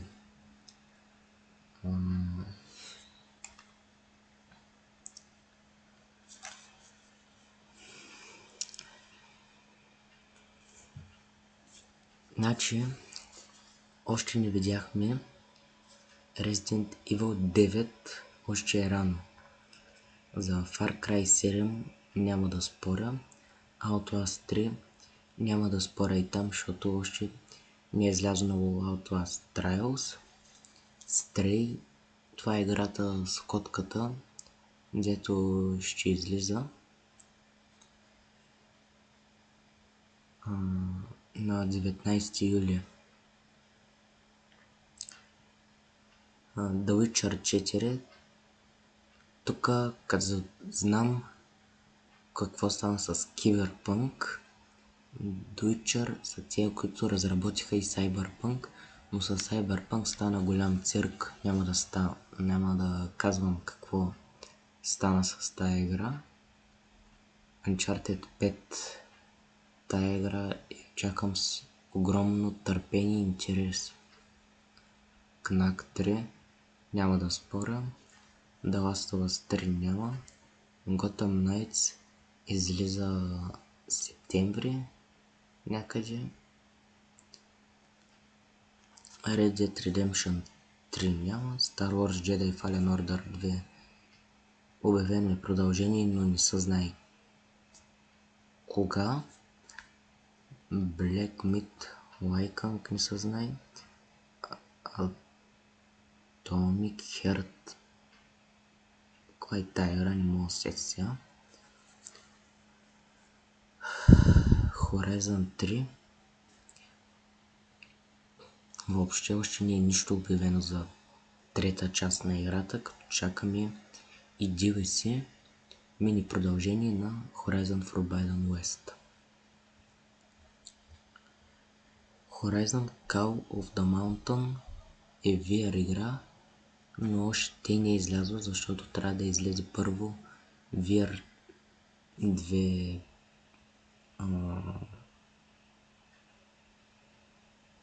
очилата за виртуална реалност. Още не са излезнали.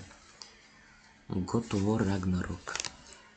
За тая игра, сигурно това е втората ми игра, която съм доста хайпнат. Първата ми игра беше Horizon Forbidden West. Бях доста хайпнат и изиграх на PlayStation 4 Pro. И след това дойде времето да излезе и я играх в февруари на PlayStation 4 Pro. God of War Ragnarok, какво да кажа за тази игра? Доколкото знам, това е последната игра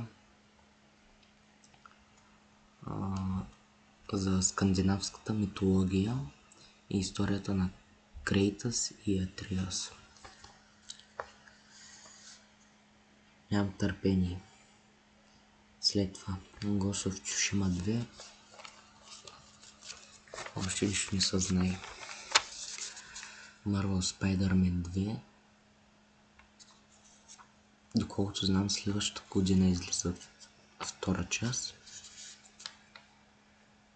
The Legend of Zelda Breath of the Wild 2. Това е игра, която въобще не ми грамна интереса. Redfall. Нищо не знам за тази игра. Starfield. Не съм гледал нищо, не знам какво е.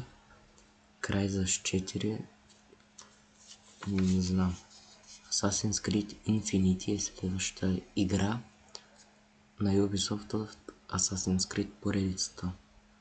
А Black Tail Requiem.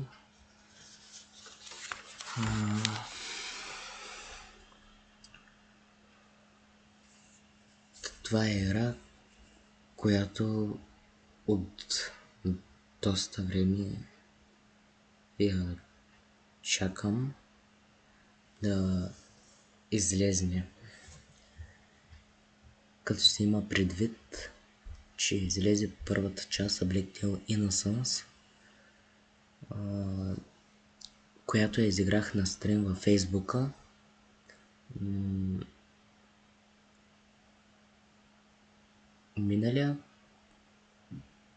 миналата година и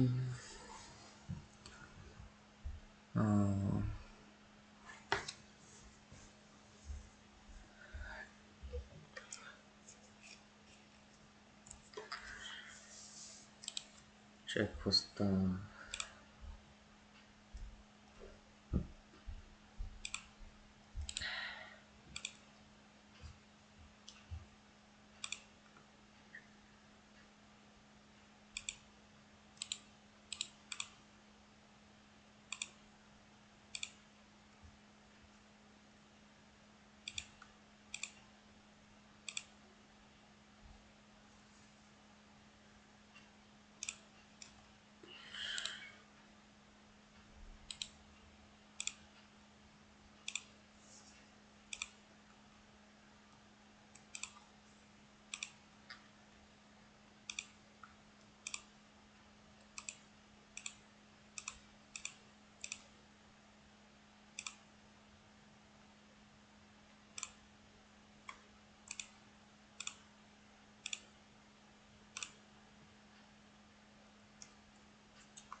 И както казах за тая игра,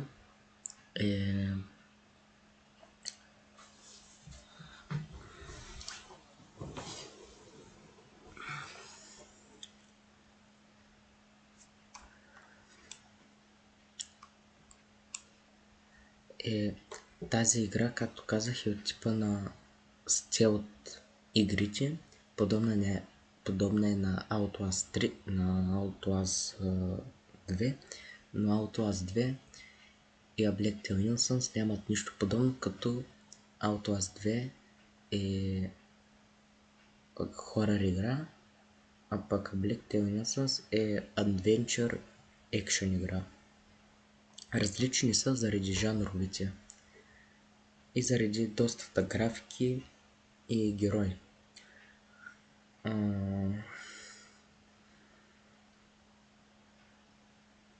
За Black Tail Innocence няма да спойлвам много. Който не е играл, му пожелавам да изиграе. Много хубава игра, мен ме грабна.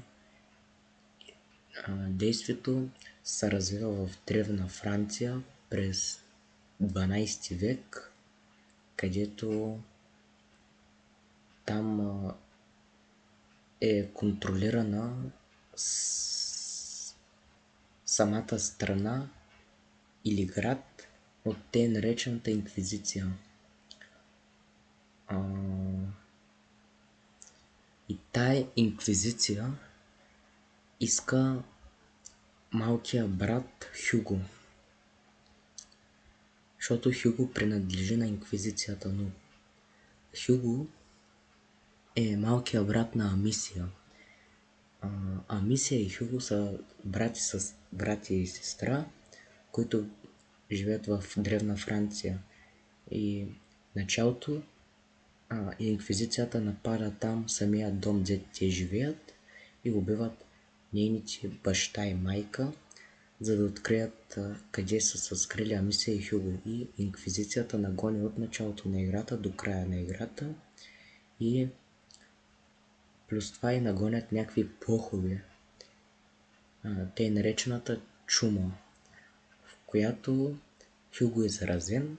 Ние му търсим лек, но нещата не са такива, каквито изглеждат. Защото отначало викаш, тото и началото, яка игра, хубава, това, ама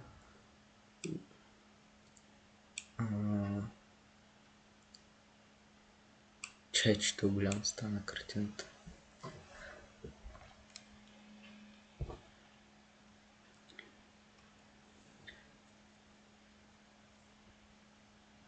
И в началото викаш, то хубаво, почва играта, що пише до 18 години, няма още екшън, това, онова, то те и всяка игра. И накрая са разбира към първите 10-15 минути, че вече играта не е така, каквато изглежда, нещата не са такива, каквито изглеждат. И оттам започваме нашето приключение и поемаме не пак лекото решение в кавички, че през цялото време ще трябва да се криме, да решаваме най-различни пъзели, за да не наубият самите инквизатори и мишки. И тази година така чакаме второто продължение, A Black Tail Requiem, което трябва да излезе. Тъй, че първата част излезе 2019, а пък втората тази година ще излезе. И тъй. След това Avatar Frontiers of Pandora няма, там никакви още новини няма. Luigi's Mansion 4 няма, Hell Infinite 2 не, Dark Souls 4, Devil Within 3 нищо не е заявено, като Шинджи Миками, разработчикът, който прави Resident Evil, каза, че ние сега съсредоточим върху нов проект. И казаха, ние правим Ghostwire Tokyo, една игра, която е PS5 ексклузив и влизаме в ролята на някакво момче,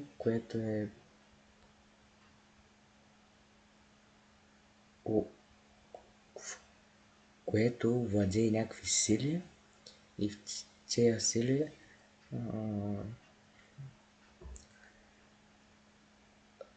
с тези сили трябва да защити града от някакви там призрачни хора. И така. И те сега се съсредоточат да правят нов проект Ghostwire Tokyo, но тя излезе преди 2 месеца, ако не се лъжа, и съм изгледал при No Thanks, не ме е разочаровало. Играта е доста хубава. И те чакаме Devil Within 3, но нищо не се знае. Може и Ghostwire Tokyo, това да е Devil Within 3. Никой нищо не се знае. След това Little Nightmares 3. Тая игра много не ме грамна, но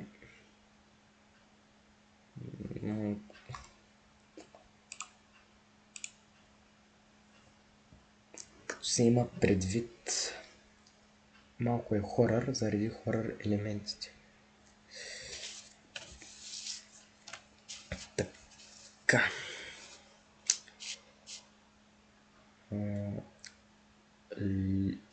Не. Fallout 5. Fallout 5.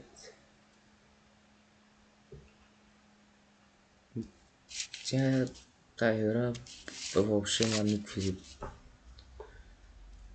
Нищо не съм чул за играта. Никакви очаквания нямам. Persona 5 същото и за Mass Effect 4. Kingdom Hearts 4, Sonic Frontiers, Borderlands 4, Gears of War 6, Rage 3, Final Fantasy 16, излиза и 23-та година. Final Fantasy 7 Remake Part 2, нищо не се знае. Darksiders 4,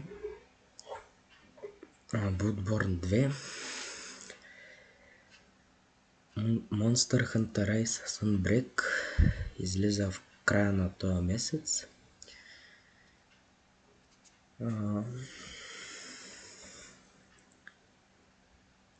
Cyberpunk 2077 City of Ghosts. Това е следващото, не следващото, а първото DLC или продължение към самата игра, но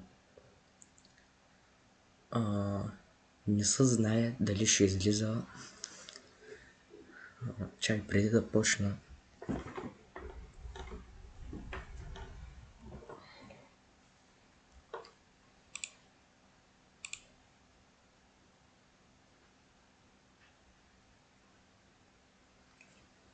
Преди да почна да говоря,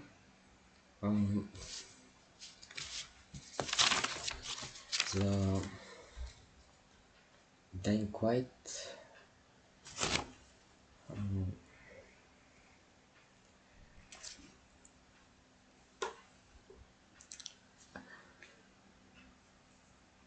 преди да почна да говоря за Cyberpunk,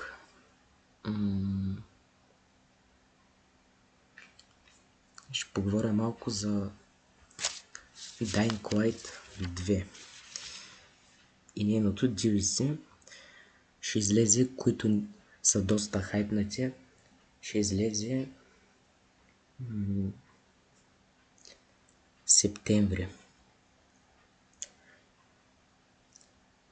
Aragami 3, не знам, Dead Space 4.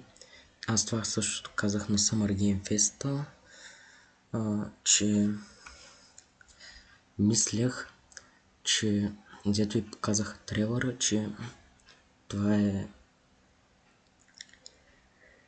помисли, че е Dead Space 4, пък той е The Callisto Protocol. Може това е да е Dead Space 4. Tomb Raider 4, не знам. Outlast Trials тази година излиза, но не се знае кога. Resident Evil 8 DLC-то, те и не знам какво става с този DLC.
Така, за Киберпънк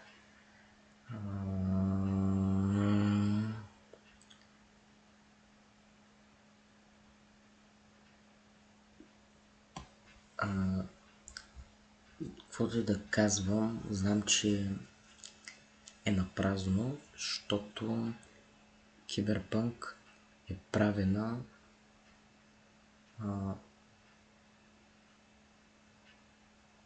8 години и са правили две игри междувременно. Първо The Witcher 3, а пък после Cyberpunk 2077. The Witcher 3 и тя малко лагваше, бъгваше, но за кратко време. Пък Cyberpunk щупи тая игра от сривови бъгове, замръзване на екрана, изхвърлята от екрана, от играта, лагва ти, крашва и пуснаха доста пачове на играта. За конзолите са поправи вече играта, може да се играе. Но една година стоеше с щупена версия. Пък тази година малко я поправиха играта.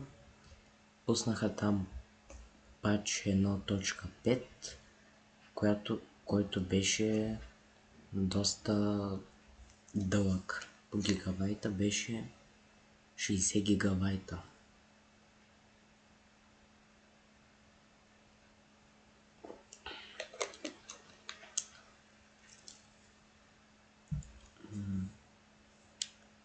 И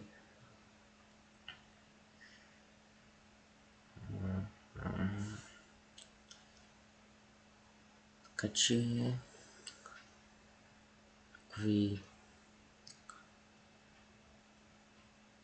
ако ви се играе играта, играйте, но преди да играете, инсталирайте новия пач, ако сте на конзола. Ако сте на компютър, не дейте се притеснява там. Ако ви мощна картата или процесора, няма от какво да се притеснявате. Че тъй.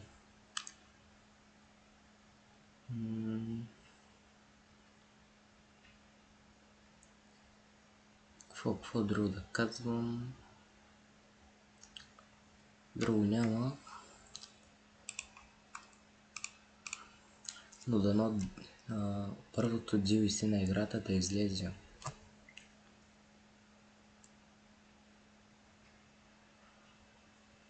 Така.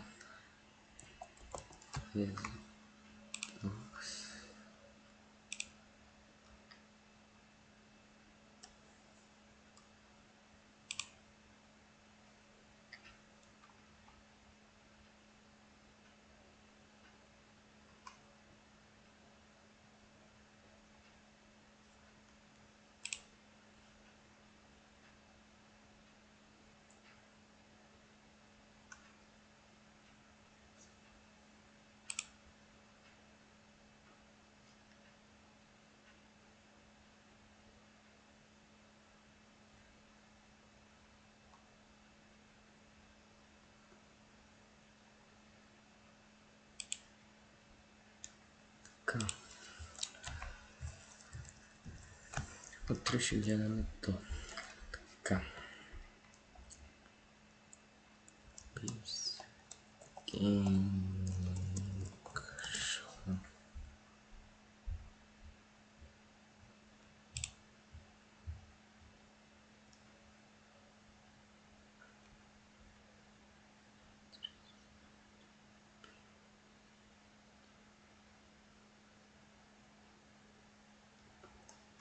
Добре.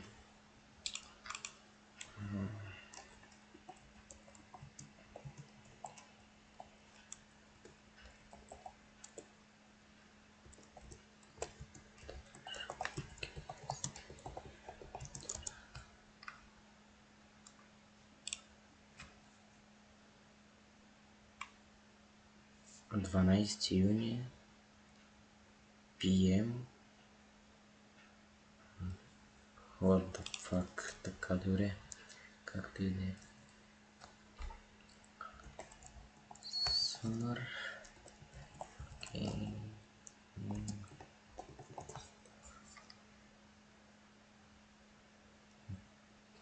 Така.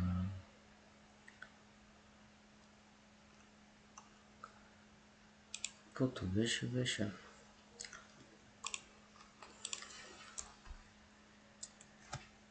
Така, друго да гледам.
Пате.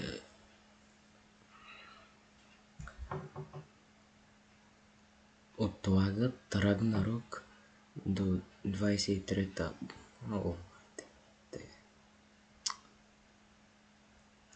Аз разбрах по едно, че ще го отложат, защото Sony не може да пусне тази година всички игри, които ги чакахме.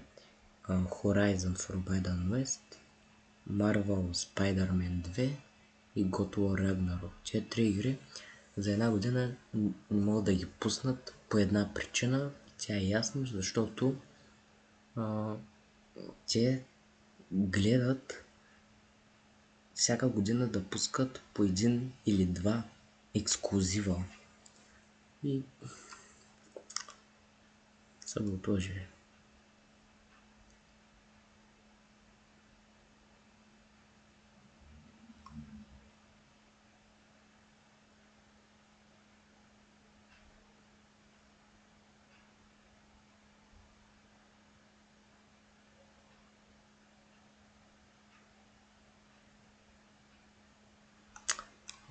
Изчакаме 23-та, бе.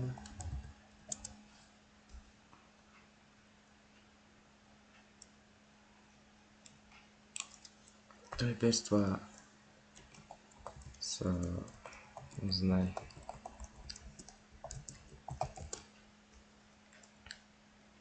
Ако ще имат...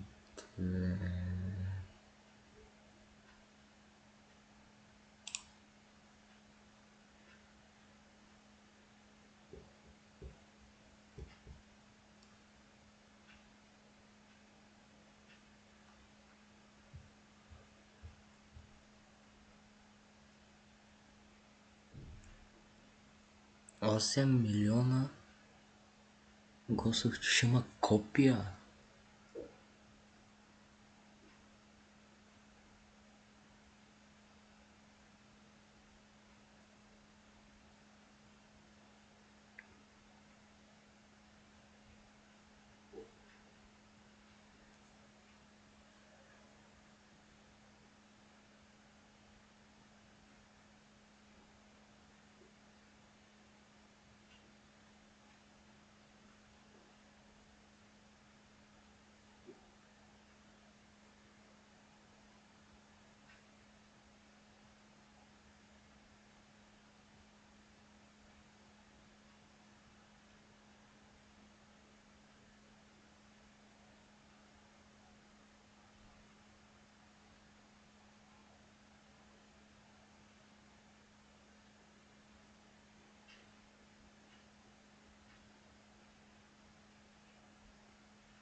Толкова не се правят лесно и такива игри с така графика, работа, това, онова.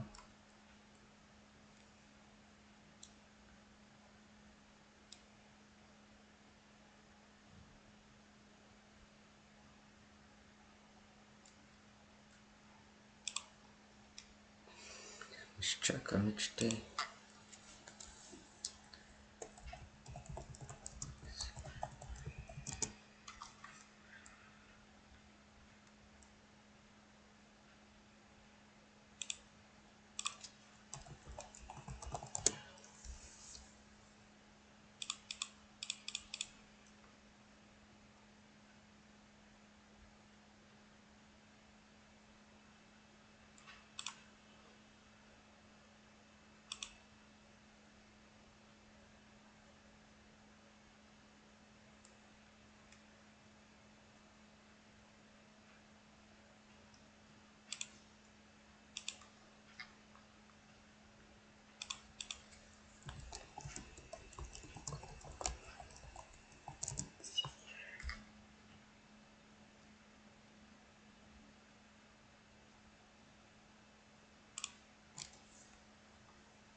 Тая игра ще е по-яка, добре.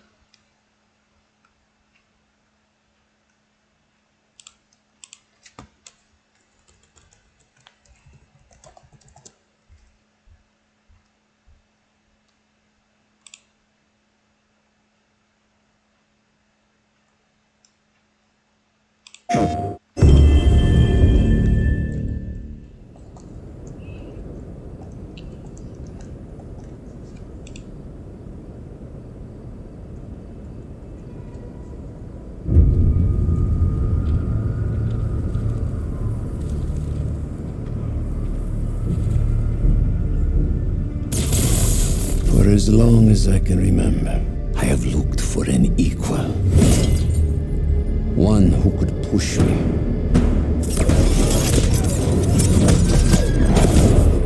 One who could surprise me.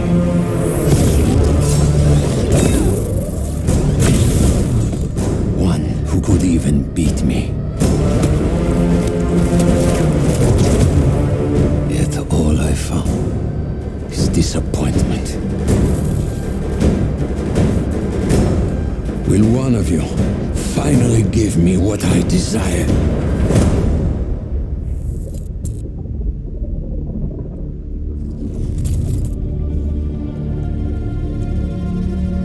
Yes, we will.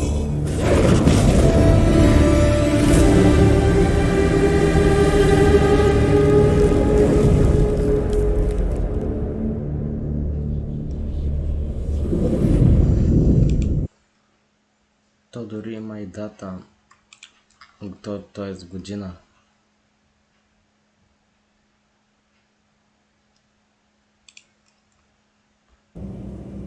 Once lost.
Starfield.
Assassin's Creed 15.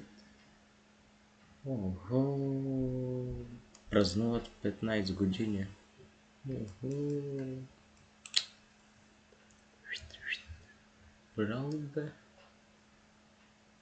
15 години.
Хора,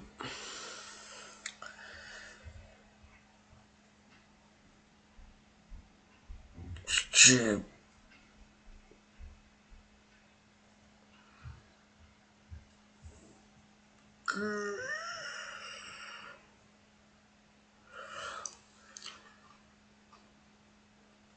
мисля да приключваме за днеска,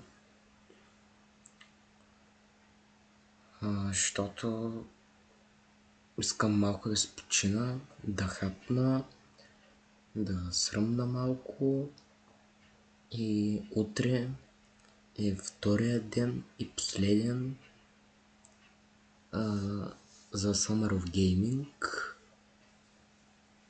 2022 и така че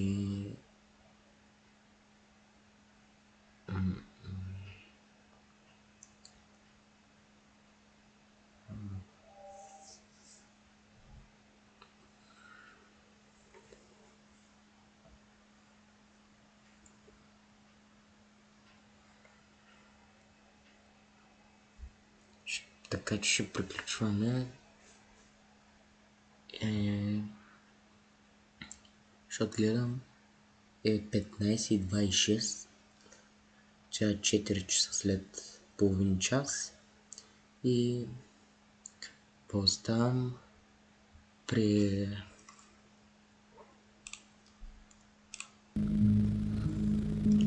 No thanks. Добре. Затваряме тази врата. Какво са имаме? И ви оставям при No Thanks TV да му гледате неговия стрим в twitch.com. И днеска гледахме Summer Game Fest, после Outriders, Worldslayer, последното DLC на играта. Пак утре ще гледаме Xbox и Bethesda Showcase и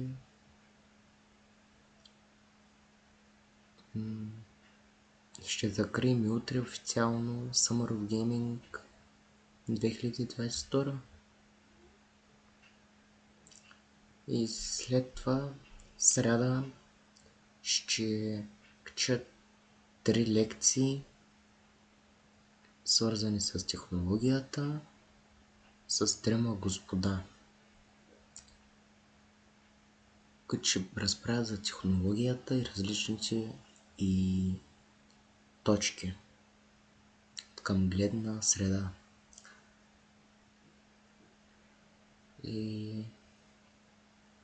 след това вече ще гледам да стримвам Epic Battle Fantasy и други такива игри. Така че желая ви приятно гледане и приятен ден или вечер. Флашлайт.